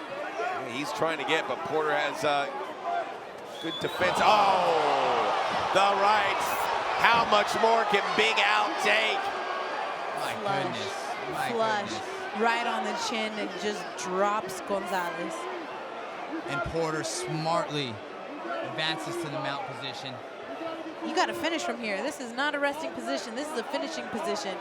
I think lesser men would be finished at this moment, but Gonzalez, a true warrior, durable, can't believe he's withstanding all this. And you had some homework for Gonzalez about just his guard defense, but maybe Porter about how to finish a fight. He's probably going to win this, but you know what? I think Porter tried his best to finish. I mean, how many more elbows can someone swallow? Or, like I said, man, lesser men would have tapped out or been finished. Gonzalez he's cut from a different cloth, man. This guy's is amazing. Even though he's losing here, he's showing how amazing his heart is and how tough he is. Show me the size of your heart. Gonzalez is just nonstop, using all of his strength to buck him out of mount. And that's so tiring. Tremendous entertainment here for the crowd in Fresno. The match that would bridge us from the quarterfinals to the semifinals has kept everyone here engaged. Porter going to finish here on top. 5 seconds to go. And that will be that. And hats off to Al Gonzalez for surviving. But he took a beating. What a moment there. Beautiful fight. That was so exciting. Yeah, what a show of heart and courage by both men not overcoming adversity. Yeah, no shame in whoever loses that fight, no shame. They need to hold their heads high because, in my opinion, so far, that's been fight of the night.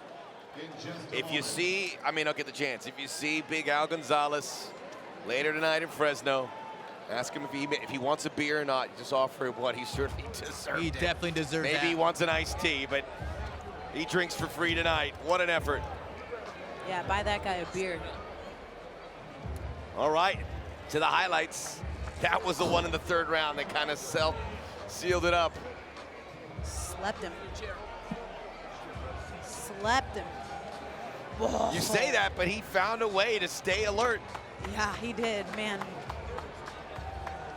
Gonzalez showing everyone and the viewers at home what it is to be a Combate Americas fighter.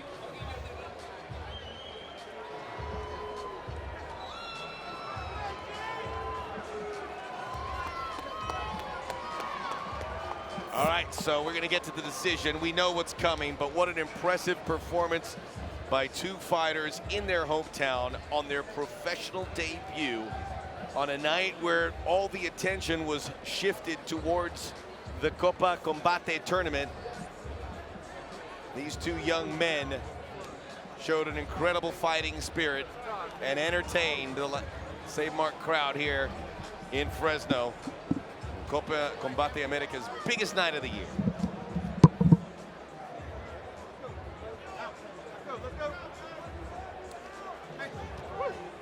And you see these semifinal matchups up on the screen right now. Go ahead and check them out and get ready for the semifinal featherweight tournament coming up next. And now, ladies and gentlemen, after 3 rounds, we go to the judges' scorecards. One more time, fight fans, show your love for both of these Fresno natives inside the cage tonight.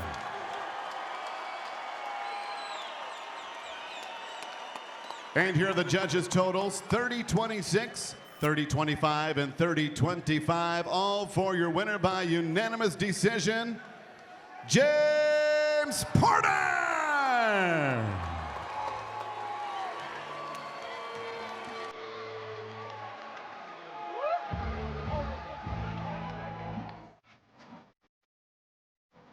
Wow, we have motored on to the semifinals, and as expected, Alejandro Gallito Flores still standing por la bandera mexicana.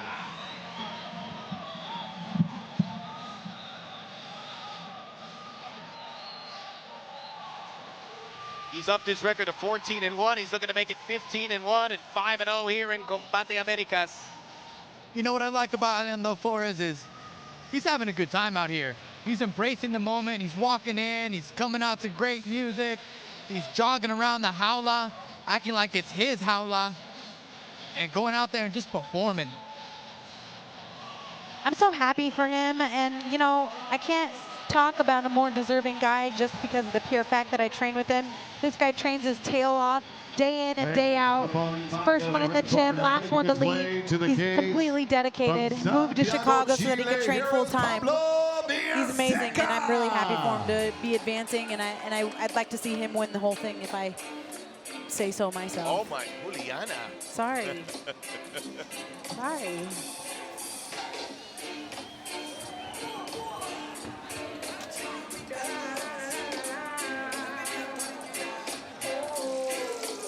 All right, so here's Pablo Villaseca and Gil. We talked about the decision, and you know deep down inside he has to say, I got a little good fortune here. I left it in the judges' hands, but they agreed with me. But now he has to recoup. He's gotten good fortune. Now you got to take advantage of it. Yeah, great point. He does have to realize that he got good fortune in that decision right there. But he had the opportunity to sit back and make some adjustments. He knows he has 9 minutes now to really let his hands go. Also, he's fighting a different opponent. Well, 5 pins, we are set to go with the first. And Flores is more of a striker, and if he can have someone strike with them, that is Villaseca's world. He'd rather bang it out with somebody. Alejandro Flores, I believe, will oblige. December 21st. Introducing to you first, fighting out of the blue corner. Standing 5 feet 10 inches tall, he weighed officially 145.5 pounds. In 14 professional fights, his record 13 victories and 1 defeat, con un peso de 145 libras y medias y un récord de 13 victorias y una derrota, presentando el hijo, el orgullo de Monterrey, México, Alejandro Gallito Flores.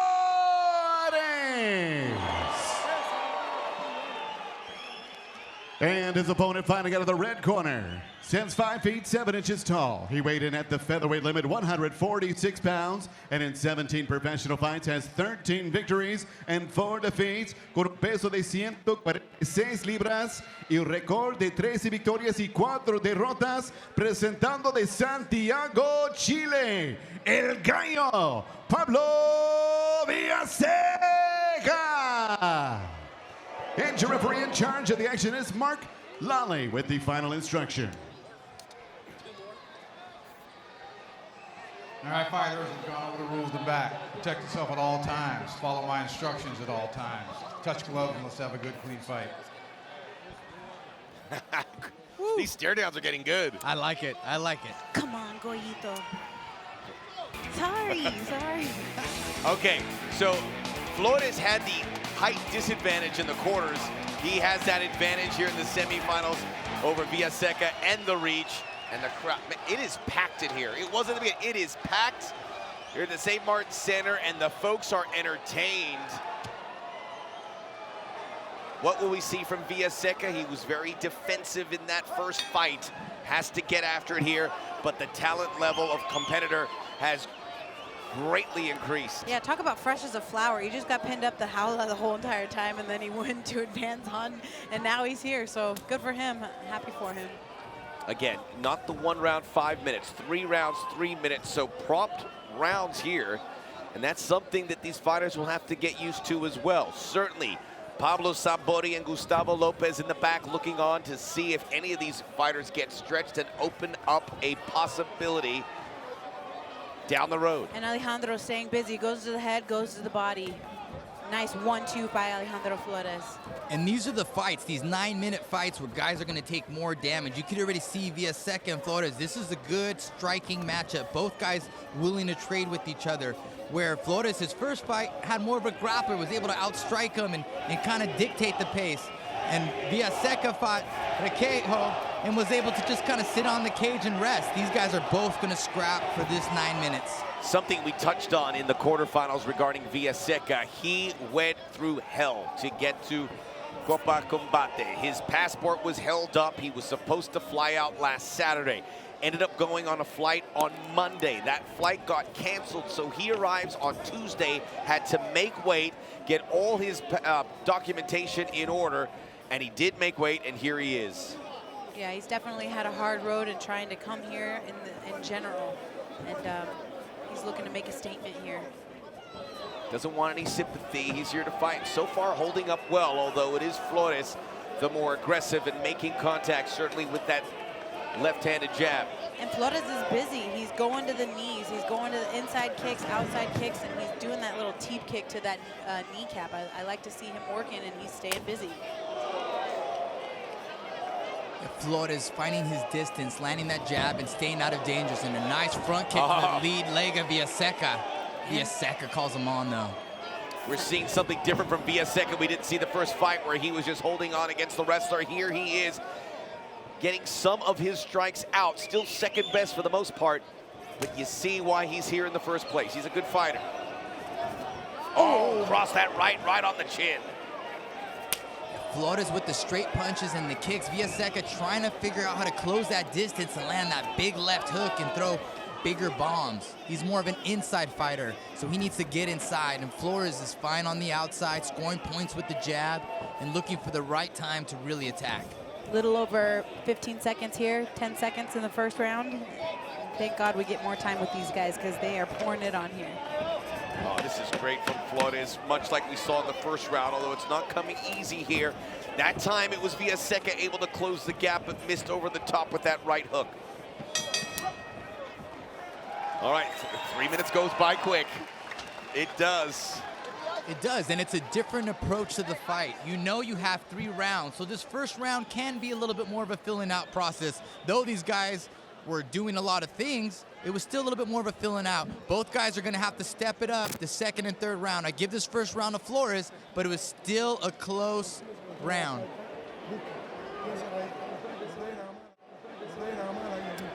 Chance for the corners to get in here and discuss, but you saw as Flores went to the corner, he kind of took a deep breath. He knows it's a different challenge. All these fights are different, and that's the adjustment, and it's a huge burden on these fighters, Gil, but whoever adjusts is going to find success to the finish line. Yes, a very different challenge with Villaseca. Villaseca is a striker holding his ground, and I will say Bedoya wasn't much of a striker. He knew how to, but not as good of a striker as Villaseca. These guys are both strikers right here, and nothing better than watching 2 strikers get at it. Flores geared up, excited, ready to go. Villaseca, he's got a weird kind of look on his face. Flores ripped through John Bedoya in the quarterfinals. Villaseca had to really hold his breath to see if he got the decision. Really the only decision we've had here in Copa Combate tonight. Everything else is finished as we begin the second round. Villaseca has shown enough, and it's frustrated Flores a little bit, who hasn't had too many clean shots on the Chilean.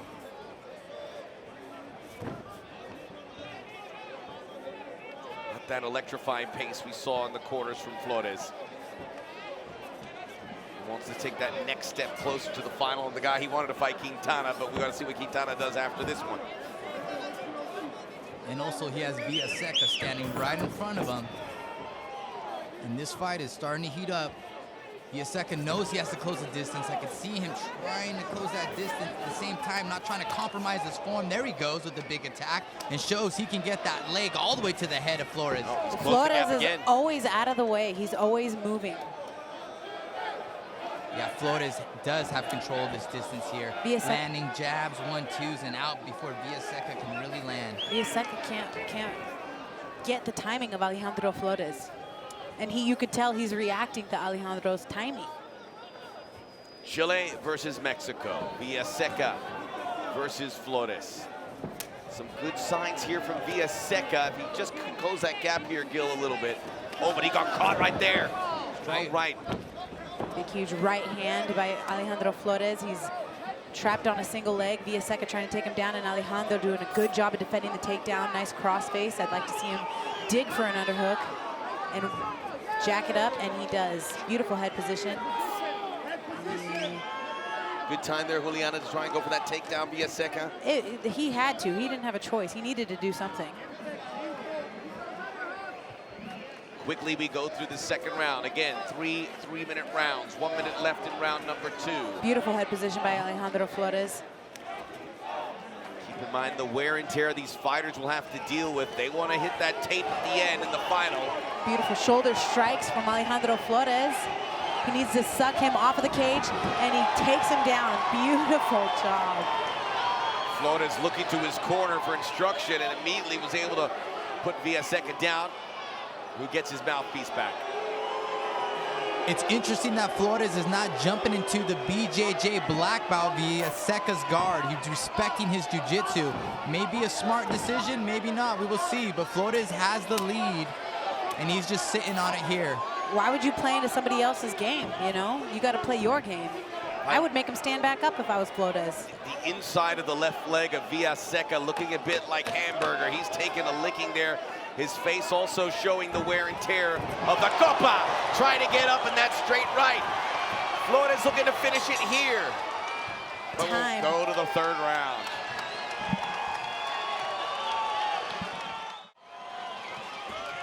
Can you leave anything to the judges? Does Flores go for it?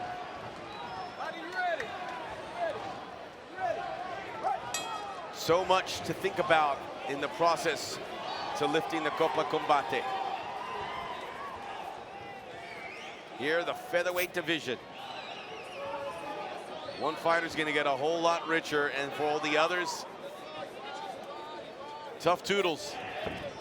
Nice inside leg kick by Alejandro Flores, pumping that jab out there, looking to close the distance. Nice jab, and he's out of the way for Villaseca's left hand and an uppercut. A sneaky uppercut too, and he's out of the way for that right hook.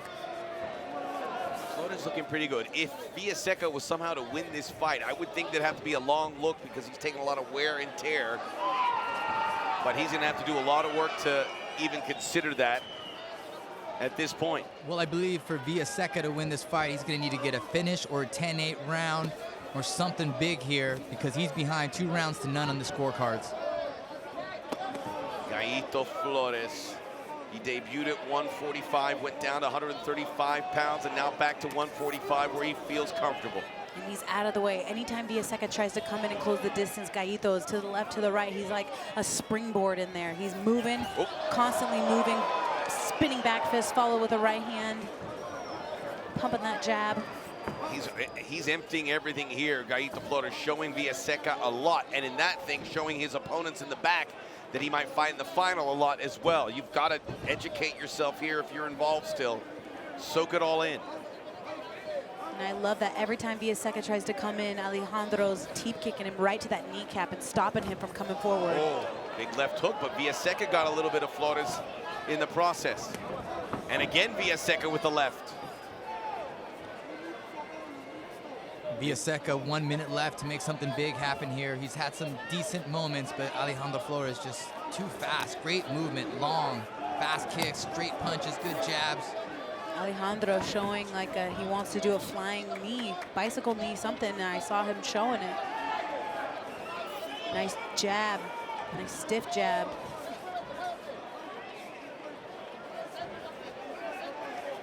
Almost home, 40 seconds to go here. Flores will have it, but he still remains aggressive. That knee going right into the midsection of Villaseca. It looked like it hit the stomach, but Villaseca will stop. May have gone a little lower than that.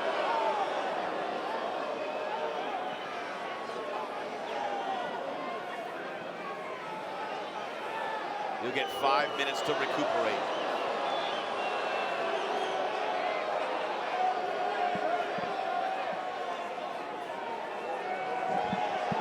Right there on the belt line, so we'll give him the benefit of the doubt.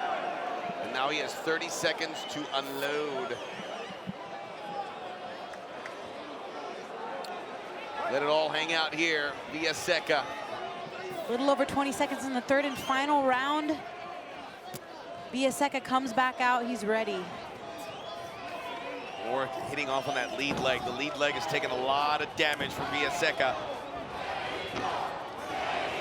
Chance of Mexico, one last takedown, seal the deal, but maybe Villaseca sinks in the guillotine. Kind of got it there. 6 seconds, 5. He says he's okay. Thumbs up to the referee, and he's gonna hit the finish line. Still one last squeeze for Villaseca. Never had it quite in. Too little, too late for Villaseca. He did try to counter the takedown with the guillotine, and we'll never know. It was pretty tight, but is that a good call by, I mean, he's winning this fight to go in for that takedown there against a guy who's capable of that. I think it was a great call because the time ran out. He was experimenting with this takedown, experimenting with the timing, and he was able to get in, but now he's realized what was happening there and was able to neutralize it and at least stay fresh before the bell rang. All right, so if Flores does advance as we expect him to, he looks good for one more fight. And for the second time, Mexico will be in the finals. And Monterrey will be in the final. That's right. We shall see. Again, you go to the judges, you gotta see this one through.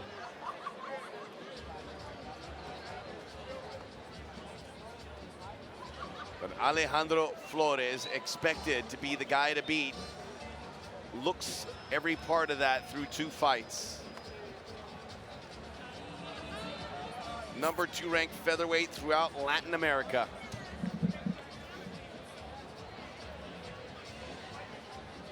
Now we await the judge's decision, and we will have a finalist here in moments in Fresno. Let's go up for the official decision. Joe Martinez with the details, Flores Villaseca here in the first semifinal.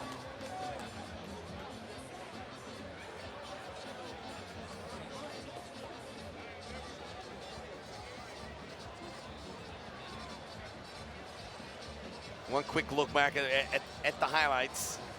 There it is, the straight jab, right hand to the body, and the kicks, and the takedown by Flores. That was good.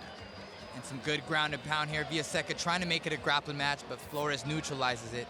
And in round 3, more punches, more knees, and just the distance controlled by Flores. And yeah, they said that was below the belt, but that was suspect. In the last double legs, Flores goes to experiment with less than 10 seconds left. Villaseca goes for a guillotine, but we'll never know because time ran out. In my opinion, Flores won every single round and will be advancing to the finals. Ladies and gentlemen, after 3 rounds, we go to the judges' scorecards. Y ahora vamos a las tarjetas de los jueces. The judges have it 30-27, 30-27, and 29-28. All for your winner by unanimous decision. El ganador por decisión unánime. He moves on to the finals from Monterrey, Mexico. Alejandro Gallito Flores.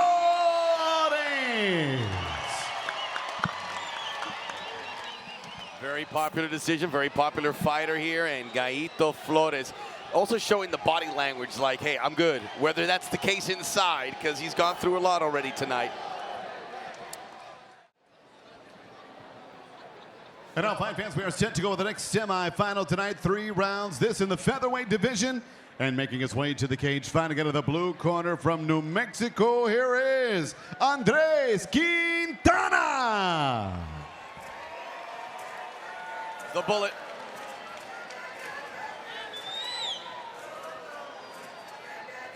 Like Gallito Flores, qualified in September for this in one of the harder groups to get through, the United States fighters in Combate Americas. This is the man who is risen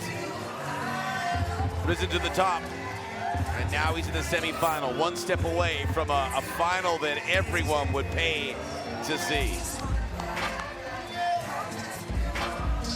He's now 6-0 in Combate Americas. How does he look to you, Juliana? Looks pretty fresh?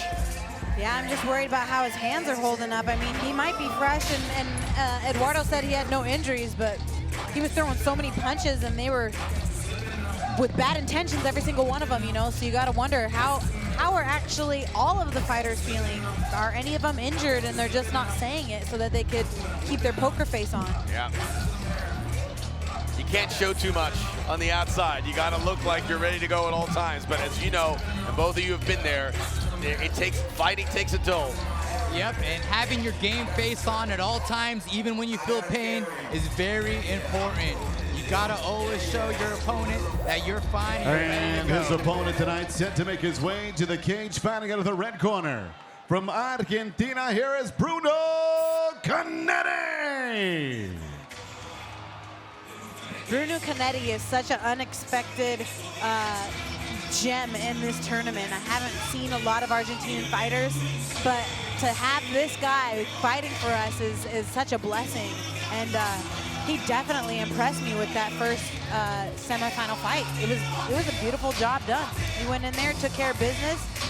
Such a quick knockout. What was it? 30 seconds, 45 seconds? 52 seconds. 52 seconds. He made quick work of him. And he's got a tough test ahead of him in Andres Quintana.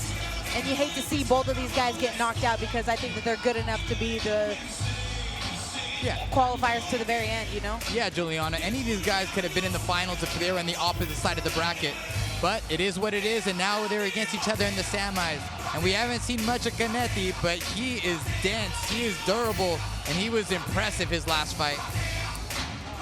We're in the infancy of these South American fighters, but I get the feeling maybe 10, 20 years, Argentine fighters will carry a lot of weight in mixed martial arts, and it'll be Once right again, here in ladies and gentlemen, we are Combate set to go with the next semi-final matchup tonight. Three 3-minute rounds in the featherweight division.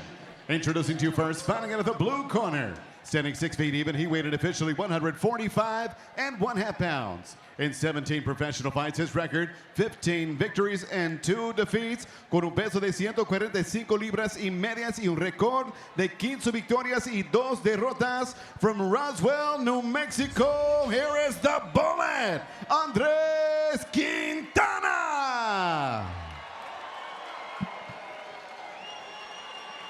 And across the cage stands his opponent, fighting out of the red corner. At 5 feet 7 inches tall, he weighed in 145 pounds. His professional record, 7 victories, 5 defeats, and 3 bouts even, con un peso de 145 libras y un récord de 7 victorias, 5 derrotas y 3 empates. De Buenos Aires, Argentina, presentando Bruno Aquiles Canetti. And your referee in charge of the action is Jason McCoy. I expect a clean fight out of both of you. Listen to my instructions at all times. Protect yourself at all times. You're going to touch gloves, do it now. Let's get ready to fight. Ooh, I didn't think he was Another good going to one. do it. I didn't think he was going to do it. Another good one. Let's go to the tail of the tape. This one has all the feels of a fight of the night. 2 years the senior is Canetti. Good height and reach advantage in favor of Quintana, who again had to go a second time around to make weight, but he did it. And here he is, waiting in the final. Alejandro Flores. Who will be there? Will it be Canetti? Will it be Quintana? Will it be someone else? We're underway. 3 3-minute rounds. Quintana, heavy dose of boxing in his win over Marlon Gonzalez in the quarters. Big kick by Canetti. Little heat check there. Canetti coming in, southpaw. Oh, another one on the inside leg. So far, so good for the Argentine. Quintana shakes his head. No dice, he says. No dice. Very smart of Canetti. Oh, he's dropped him. He's dropped Canetti's all over him. Canetti's got Quintana that. hanging on for life. Canetti's got that KO power. Quintana needs to suck him up tight as best as he can. Quintana survived, but Canetti, as we saw in the quarterfinals, has a lot of power in that hand. Continues. Quintana just woke up, and he's definitely back to his feet, and I'm happy to see it. A real test now for Quintana. If he can get back in this fight, can he get back in this fight? Can he be victorious here? Nice big uppercut from Quintana. I don't want to clinch, but it's been all Canetti. Quintana's only maybe let go 2 punches, and he is a little dazed here. And, yeah, Quintana tried to dig underhooks, trying to wrestle Canetti, but Canetti likes to wrestle, coming in. Big combinations. I don't know if Quintana expected this. I don't think anyone really knew much about Canetti. A really so-so record coming in. Took some L's, but it's a different Bruno Canetti as he continues to unload, and Quintana is just holding on. Quintana needs to dig for an underhook and walk to his underhook side. You know, Canetti doing a really good job of making this a mixed martial arts fight. Using a lot of footwork, waiting for the right time to strike, using leg kicks, connecting, and then pushing his opponent against the fence in dirty boxing. Though Quintana's the sharper striker and more down the middle, these big bombs from Canetti, they hurt. They can get through these little gloves. Oh! Quintana laid him out! Canetti's now the time to survive! It's over! Woo! Quintana right It's up. over! Oh, what? Woo! Wow, what a response! What a fight! Do you think that was an early ref stoppage? Canetti is definitely upset about that Guido, his stoppage. brother's in there getting into the official. It was early. Uh-oh. Oh boy, it's getting testy in there, and now the corner.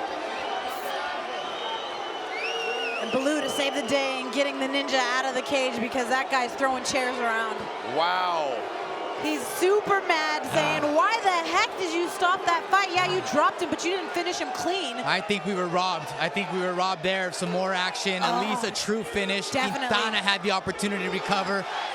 let the guy go out on his shield, you know what I mean? Yes. Don't rob the guy of his manhood and stop the fight early. Absolutely. Am I happy that Quintana, USA won? Very proud. Let's see this. Canetti with the big right hand that put Quintana's back, and he swarmed him. And then Quintana, though, puts his head in the armpit of Canetti and holds him up to stop the storm from coming, but Canetti keeps dropping the bombs. Quintana finds a way to get up, protects his chin the whole time, and here comes Quintana off the clinch. Let's see if this is the knockout. Right uppercut, left hook. Oh. Down goes Canetti, but he's still there. And here comes night. the ground and pound from Quintana. Hammer fist, punching the ref. The ref is looking, thinks Canetti's in trouble. Too early, too early. The fight. What is he doing? Get that guy out of there. I think Max, Juliana, all three of us agree too early. Too early. Yeah. I think he turtled up and Where's he was. Jason Herzog? It wasn't. We It were wasn't robbed. straight punch. Look, they try to err on the side of the fighters, and I get it, but it was so much at stake. Beautiful. Yes, Big, Max. huge uppercut and a left hook, check left hook. Oh, man, that was gorgeous. Yeah, I don't want to take anything away from Andres Quintana because that was beautiful. Right uppercut, left hook, way to overcome adversity. Big drama show over here in La Jaula. And we got Mexico and the U.S. in the finals once again. Let's see if USA can redeem themselves.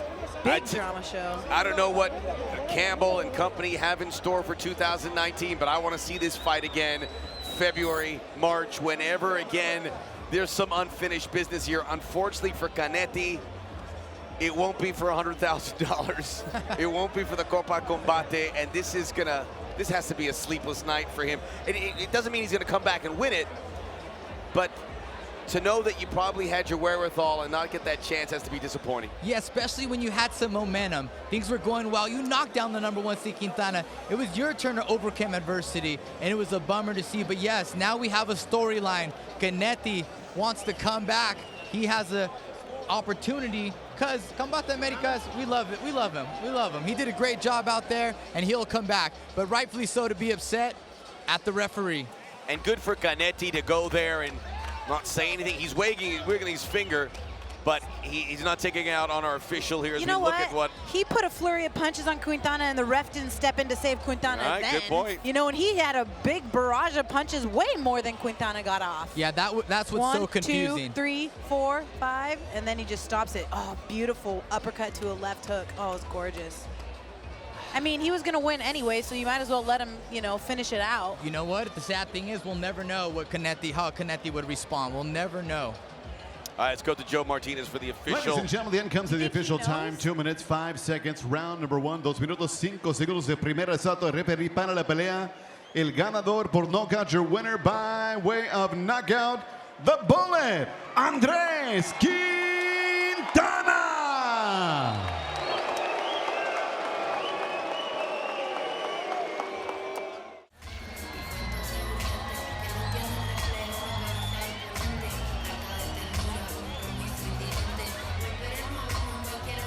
Here she is, Maria Paula Buzaglo from Peru, a teenager with a very high ceiling. But she has to get by the test of Corina Herrera. I'm excited for her. She started swimming at 6 years old until she was 13. Then Muay Thai called her attention, and she started practicing until she was 16. And then she saw MMA, and she fell in love with it, and that's what you see here today.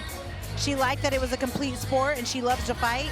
Also, her brother is in MMA, so she got even more involved then. And in 2015, she competed in the Youth World Muay Thai Championships, celebrated in Thailand at 15, where she became world champion by training under the famed Muay Thai coach Rodrigo Porquera. And from there, she became improving prospect that has generated a lot of expectation. To the cage from Porterville, California, here is Corina Herrera. Corina Herrera getting a huge ovation from nearby Porterville. And I'll say this about Corina Herrera. Her record is 3-4, but 2 of those losses were up a weight at 125 against world champion boxer Amanda Serrano. and world champ Muay Thai fighter Zoila Frasso. Those are two outstanding fighters she fought against up a weight. Now she's at 115 pounds. Look at her, she's bouncing around. She looks fluid. This is her weight class. This is technically her hometown because we're in California, her home state, and everyone's behind her. She's excited to welcome this young 19-year-old to the Jaula. Both these fighters come in guns a-blazing for this one. By the way, I want to get your thoughts. Maria Paula Buzaglo, Muay Thai world champion. That's a nice little note on your resume. Yes, it was a youth Muay Thai world champion, but that is huge. And I will say, Peru has fantastic mixed martial artists, but where they shine most, in my opinion, is in the Muay Thai department. That's a nice one to have. Division. Introducing to you first, fighting out of the blue corner. Standing 5 feet 4 inches tall, she weighed in officially 114 3/4 pounds. Her professional record after one fight, one win, no losses. Out of Lima, Peru, here is Maria Paula Buzaglo.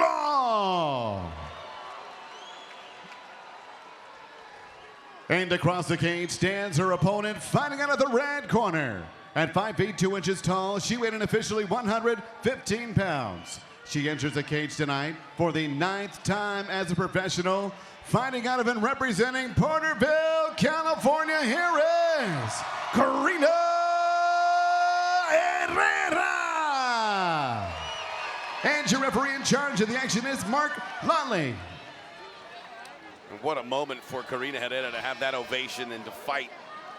All right, fighters, we've gone over the rules in the back. Protect yourself at all times. Follow my instructions at all times. Touch gloves and let's have a good, clean fight. And you would notice right away the height advantage for Buzaglo. And also the reach advantage, the age.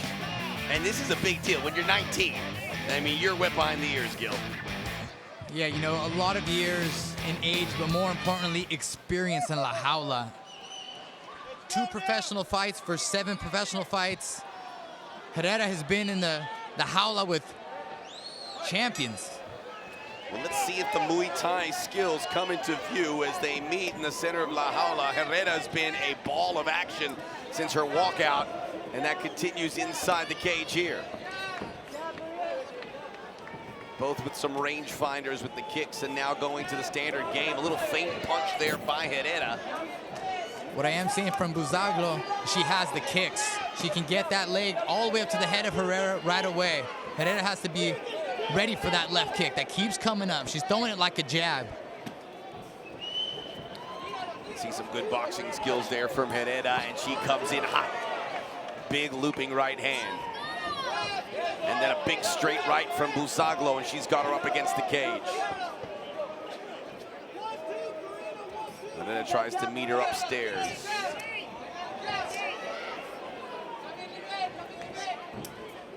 Kick for kick here.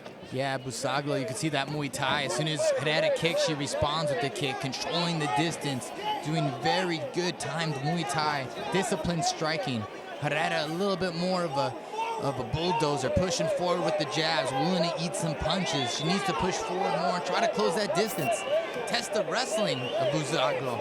Buzaglo, oh, spinning back fist catches Buzaglo when she responds with a smile. Buzaglo looks like a veteran fighter, fighting good angles, not rushing in.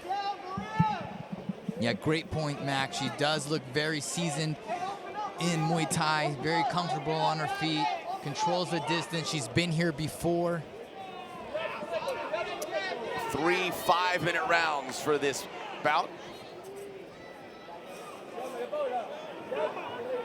And a reminder, the Copa Combate final coming up next is 3 3-minute rounds. We have been no indication that anything's changed. Right now it's Flores versus Quintana. Big knee, Buzaglo. Nice job by Herrera not letting Buzaglo control her head in the back of her posture. Oh, big kick, catching the midsection, closing the gap. And now the right brow of Herrera bloodied up. But she comes back firing with a left and a right kick. Beautiful job by Herrera. Herrera felt that blood and pushed it away, close quarters. Now Muay Thai clinch for a moment. If I'm Herrera, I'm trying to take her down. for that second underhook. This is where Buzaglo will get tested against the Jaula. How can she respond on defending the takedown in dirty boxing? Not having a referee break it up and let them restart like you do in Muay Thai. And Herrera, she's a warrior. She's been through hell and back. We saw her fight with Serrano. She was mounted. She was getting punched, and she came back and landed on top of Serrano and showed great heart. One of the best fights I've seen for Combate Might have that arm. She is trying to take it to the mat here. Might have that arm. Herrera got it. Now Buzaglo, you can see in pain, but able to slip out. Half butterfly guard for Herrera, using those heel strikes to try to get Buzaglo to move. Liver. Looking to set up a triangle, looks like. That's that in. arm, got That's that in. arm. Buzaglo has to pivot here. Yeah, Buzaglo is in trouble, but she let go of the arm. She can get out. If she can pull her head out, let's see. She let go of that arm, but she still has it. She's still in deep. Now Buzaglo, it's got Buzaglo looking for the last-ditch effort to step over. Herrera coming from all different angles. Herrera needs to hold on to that wrist. The blood starting to flow from that right eyebrow of Herrera. Buzaglo's out. She just needs to realize it. 1 minute to go here in this first round. And now she can launch some punches from the superior position here, although albeit an awkward one. I think that's illegal, right? To knee the spine. Well, play on in the eyes of our official. Going in for looks like a Mark dart. Lawley. Kind of. But Herrera looks to scoop up that armbar yet again. Here comes an armbar attempt. Buzaglo is trying to stack and needs to stack her, which means put that pressure, smash her down. Don't let Herrera extend. There you go, and pull that arm out. Beautiful job by Buzaglo to get out of there and be aware that she was getting armbarred. And quickly turning, and now gets the back.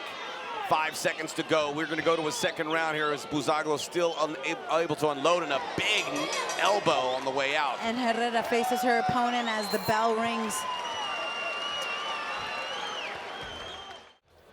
How'd you see it, Juliana? I mean, we saw the talent from Buzaglo, but I mean, Herrera looked she functioned very well, and whenever she found a spot, she was able to try something, and she tried a lot of different things out there. Herrera is durable, and she's a vet, and she's been tested everywhere. Like you said, Gil, she fought Amanda Serrano to a draw.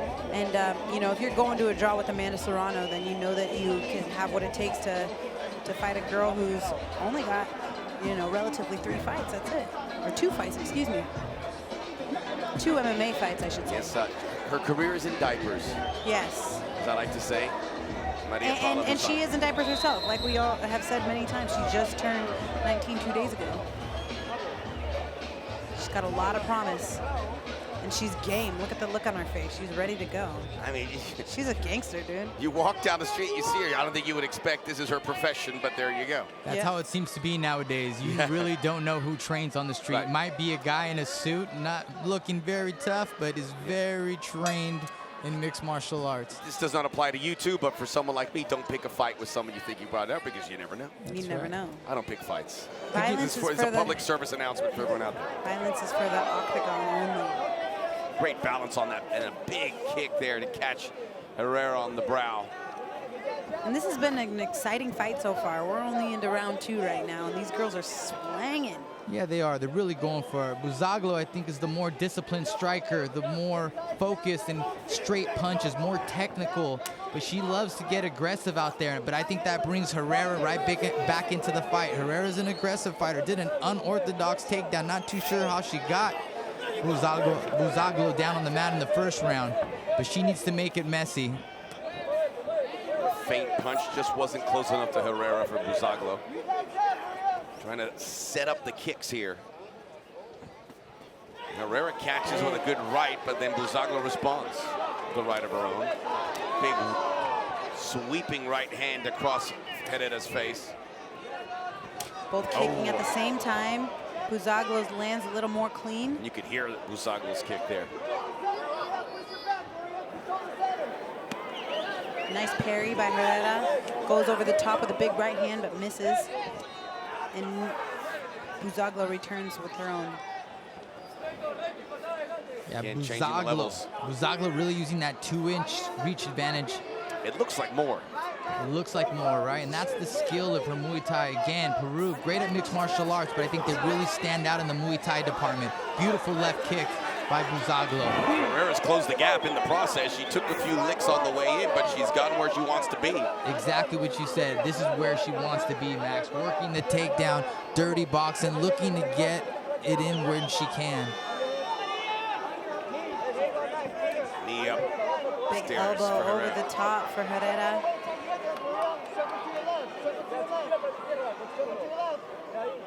Grabbing the head. See Herrera going for the head and arm. Almost like And a head into the Way to finish. canvas there. Buzaglo with the underhook, though, looks to take the back of Herrera. But Herrera slick to the game, gets this- square. it's going to be a real big test for Buzaglo down here. We don't know how her guard game is. We know she's a great striker. Yeah. And she was able to use her athleticism to get us submissions. The guard looks a little sloppy, quite frankly, here for Buzaglo, and there goes Herrera. But Herrera needs to square her hips back up with Buzaglo. Realize that she's trying to threaten her with that high guard, high rubber guard. Passing is Herrera right there into half. Herrera's through. She can't let Attention for the Buzaglo mounts. control that wrist of hers. She needs to get her wrist back and break that grip. This is a big test here for Buzaglo. For the first time in this fight, maybe for the first time in her career, she's up against it. Now the elbow's coming down from Herrera. Buzaglo has that underhook. She's halfway out that side door. If she could just get more on her side instead of flat on her back, exactly just like that. Uses that underhook, but Herrera is trying to go back down with the guillotine. Buzaglo got the right idea, trying to use the Jaula, the cage, to stand back up. Yeah, but Buzaglo needs to hide that chin. She wasn't hiding that that's chin. in there. That's in there. That is. Yeah. Looks like Herrera's deep right there. Herrera needs to sit on that left hip. Cranking away. And the tap. Was that the tap? Oh, No. I'm not too sure. That looked like a It tap was to almost me. a tap. She looks like she's okay now. She's breathing. But Herrera she's trying to squeeze and then releases. Squeeze and then releases. Herrera needs to do a slow squeeze, a slow and keep it 1 going. minute. She's There tapping. it is. There's the tap. Herrera needed to be like an anaconda, and that's exactly what she did. She sucked it up like she had it. The pressure got deeper and deeper and stronger like a snake when it catches its prey. Beautiful job done by Herrera. She's so excited. She worked so hard for it, and I'm so happy for her. That's her moment of her professional career. Not only in close to her hometown, but getting the victory with a lot of family and friends. Enjoy it. A very special moment. She is non-stop activity. And I wonder if, look at Buzaglo's face. She's like, I'm okay. But lesson learned. Yeah, I think Buzaglo needs to go back to the drawing board. She's a great striker. She needs to work on her jiu-jitsu, her grappling, learn how to get off the bottom, learn to tuck that chin. And this is what happened right here. Herrera got deep under that chin. Buzaglo wasn't protecting her neck. And Herrera just kind of squeezed and squeezed through her hips in. And eventually, Buzaglo looks like she's about to tap there, but doesn't. Herrera stays on it, keeps throwing her hips in, keeps working the choke, makes the adjustment. Beautiful job done by Herrera. And here comes the tap. There it is. So, Herrera pumped up.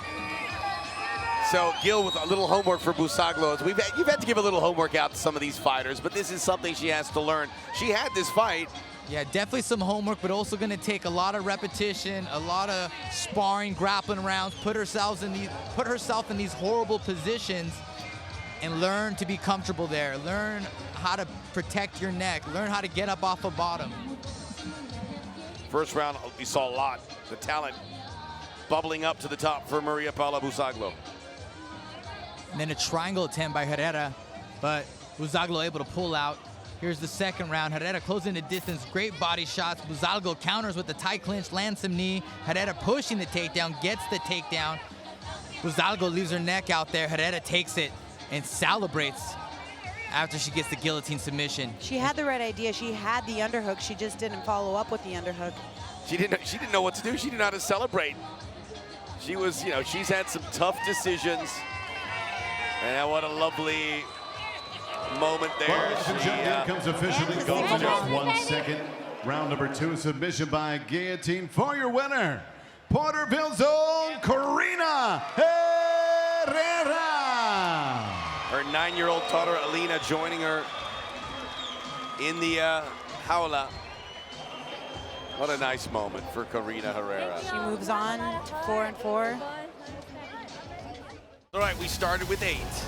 We actually started with 12. But the 8 in the tournament, we didn't have any alternates go through. We trimmed it down to 4, and now 2 remain. Andres Quintana. Gaito Flores. Well, ladies and Joe gentlemen, Martinez for we are the set to final. go our final bout of the evening. 3 rounds, 3 minutes each in the Copa Combate featherweight final.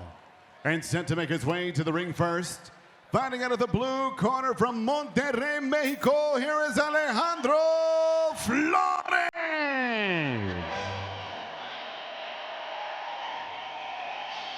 All right, I want you guys to take a good look at these fighters and tell me how they look to you compared to how they saw at the beginning of the night.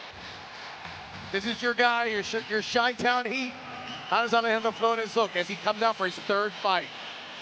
Fresh as a flower, and his last name is Flores. Get it, boy. The opportunity is yours. Carpe diem. Seize the day. Take this opportunity and grab it by the horns. Gil, how's he look? I think he looks fresh. I think he looks relaxed, but he's taking deep breaths. Not as jolly as he was the first fight of the night. Now it's time for some business. 100K is on the line. There he goes with a little prayer. It's all business now. This is the fight he wanted. He predicted it. We were curious to say, hey, can you do that? Overlooking your opponents in the quarter of the semifinals? Well, he did it. He's that good. Gaito Flores. $100,000. And his opponent now making his way to the cage, fighting out of the red corner from Roswell, New Mexico, Andres Quintana.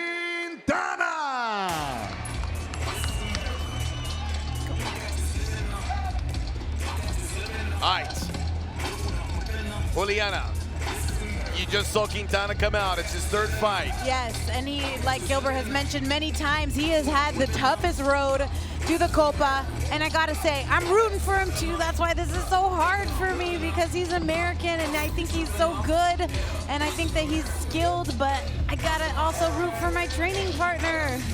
So I hope no one gets mad at me. I'm sorry. Gil, we know Quintana went through. He went to the ground. He took that hit. Quick look from you. How does he look? You know, Quintana is focused. He was prepared for this. He was ready to endure all the punishment that he's endured.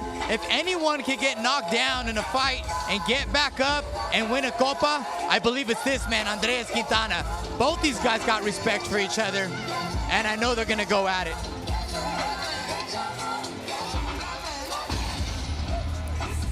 USA, Mexico, Flores Quintana. Let's get it going.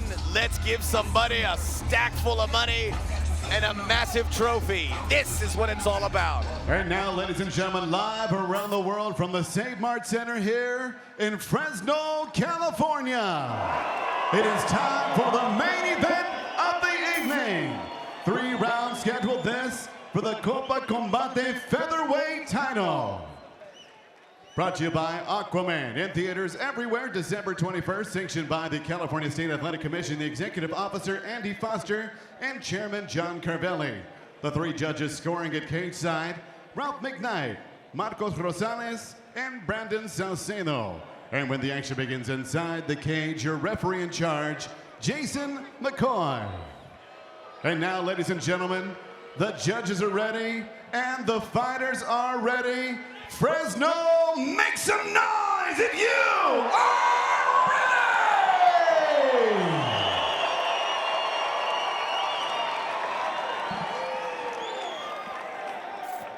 Fresno's ready. Introducing you first, fighting out of the blue corner, standing 5 feet 10 inches tall, he weighted officially 145 1/2 pounds. In 14 professional bouts, his record, 13 victories and 1 defeat, con un peso de 145 libras y medias y un récord de 13 victorias y 1 derrota, presentando el orgullo de Monterrey, México, Alejandro Gallito Flores.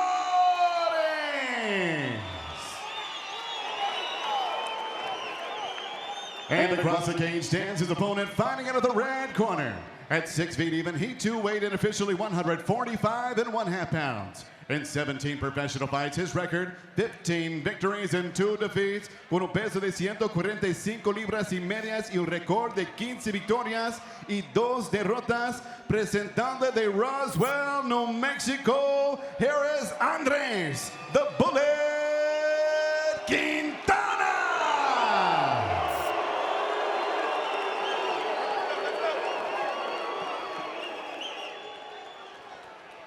Right, I expect a good, clean fight out of both of you. Listen to my instructions at all times. Protect yourself at all times.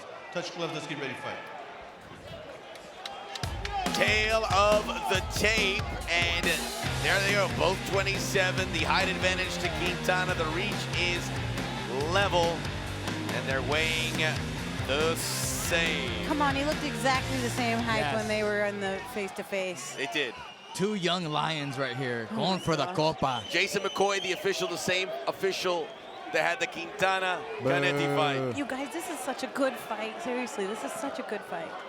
This is going to be a good one. Don't blink. Here we go, 3 rounds, 3 minutes, the final, the Copa Combate, everything at stake. Both guys holding the center of the Jaula. Try to establish dominance. Superman jab by Flores. The chance of Mexico. There is a hero villain here. People taking it out on Quintana that his fight was stopped prematurely. Not his fault. It's a big left kick there from Flores, close to finding its mark. Yeah, the only advantage to Flores I got here is that Quintana went down in his second fight. His chin still. Oh, he caught him! Quintana. Quintana with a nice little left hook. Ooh, Wild both trading punches. right hands. Big right hands. Very optimistic start here for Quintana. Much better start for Quintana than we saw against Canetti. Kick comes in hot. I love how Quintana coils up and ready to spring. These are 2 great fighters deserving to have their spot in the final. Fresno is electric for this one. Quintana changing his levels, trying to come in, unable to do much damage there. Flores needs to be on his own time. He needs to quit waiting for Quintana. He needs to implement his own game plan and charge, be aggressive, come forward, hit first, hit hard. Flores showing some good stand-up too as he changes the angles as he catches him with that left. Nice jab, nice stiff jab by Flores. Big hook there by Quintana. Remember, the jab from Quintana was razor sharp against Marlon Gonzalez in the quarterfinals. Didn't get to use it much in the semis, though. But even knockout worthy as he stopped Canetti. I think that kick hurt Quintana. That kick to the lead leg did hurt Quintana a little bit. He needs to keep it up. Keep an eye out for Quintana's left hook. He's landing that jab and looking to land that left hook because that touched Flores' chin twice. And he just did it right then, just like you said, Gil. This is stand-up supreme right now. And Flores doing the right thing, using his legs, his kicks. I think that's where he excels. Attacking the lead leg and the body of Quintana with his own legs. Both fighters starting to find their target. It's just an issue of when that power punch or kick finds its way through. Flores keeps going, flying left. It was blocked by Quintana. Remember, 3 rounds, so already 25 seconds remaining here in round 1. Quintana staying nice and low. Big, huge left hook from Quintana lands. Oh, he caught him. Quintana recoils. Oh! The spinning back. It's over. It's over. Quintana closes this with a bang. Se acabó. Oh, Flores trying to get up. Quintana jumps the cage. Beautiful job by Quintana. He can't even stand. He is dropped. Just when Flores thought he had some momentum. He literally had the toughest road ever. All 3 fights extremely tough. Man, that was beautiful. A finish worthy of $100,000. He did it, dude. Beautiful. Bravo, Bullet, Quintana. bullet, bullet. Nicely done. What just happened? That was insane, you guys. Quintana, USA has the Copa this year. Mexico last year, this year, it goes back to USA. Flores hurt him. Quintana with the spinning back fist and then a punch from the heavens to end it. Spinning back fist, my father's favorite strike. Flores looked to go to the body of Quintana with the left kick to the body. Quintana hunches over, does a spinning back elbow. I gotta see the replay Let's on see that replay. Oh, it was beautiful. Fresno, are you not entertained? Viewers on DAZN, the Copa Combate blowing through every expectation, and the culmination, the best Here it of is, the night. the left kick. Flores thinks he has him. Quintana looking away, spinning back elbow. It was the elbow. Flores goes down, trying to fight back. Quintana knee on the belly, left hooks. And finally, a great call by McCoy. Here it is again. Bang! Flores thought he had some momentum with the kick, trying to Literally. attack. Quintana sets him up with the spinning elbow, knee on belly, left hooks. Nobody puts baby in a corner. Nicely done by Andres Quintana. He hurt He hurt him Quintana with there, the- and then out of nowhere. That kick to the head hurt Quintana, and then Flores just charges and just gets dropped. And how about the knee to make sure those arms, he just pinned him down so he could fire away. Knee on the belly. Knee on the belly is a grappling technique, and that's how you hold someone down. Knee on the belly, hips in, and went for the ground and pound. Oh my gosh, but seriously, who had a harder road than Quintana to win this whole thing? He was beating the semifinals. It looked like it was over. He picked up. He was hurt there by Flores, and then a spinning elbow that changed everything. Oh my gosh, I'm so happy for him. Overcoming adversity is what this tournament is all about. Your Yes. durability, your stamina, your mental toughness. Quintana has it all. Yes. 2 minutos 49 segundos de primer asalto. Referee para la pelea para el ganador por knockout. Your winner by KO. From Roswell, New Mexico, Andres, the Bullet Quintana! Said, I'm the champ, I just don't have the belt yet. And he said, I'll fight all 7 of these guys in one night. Let's go! Total respect from Flores. These are two warriors. You want to see it again. You feel bad for Flores because the next time's not going to be for $100,000. And the Copa Combate, which is getting wheeled in towards La Jaula as I speak. What a night.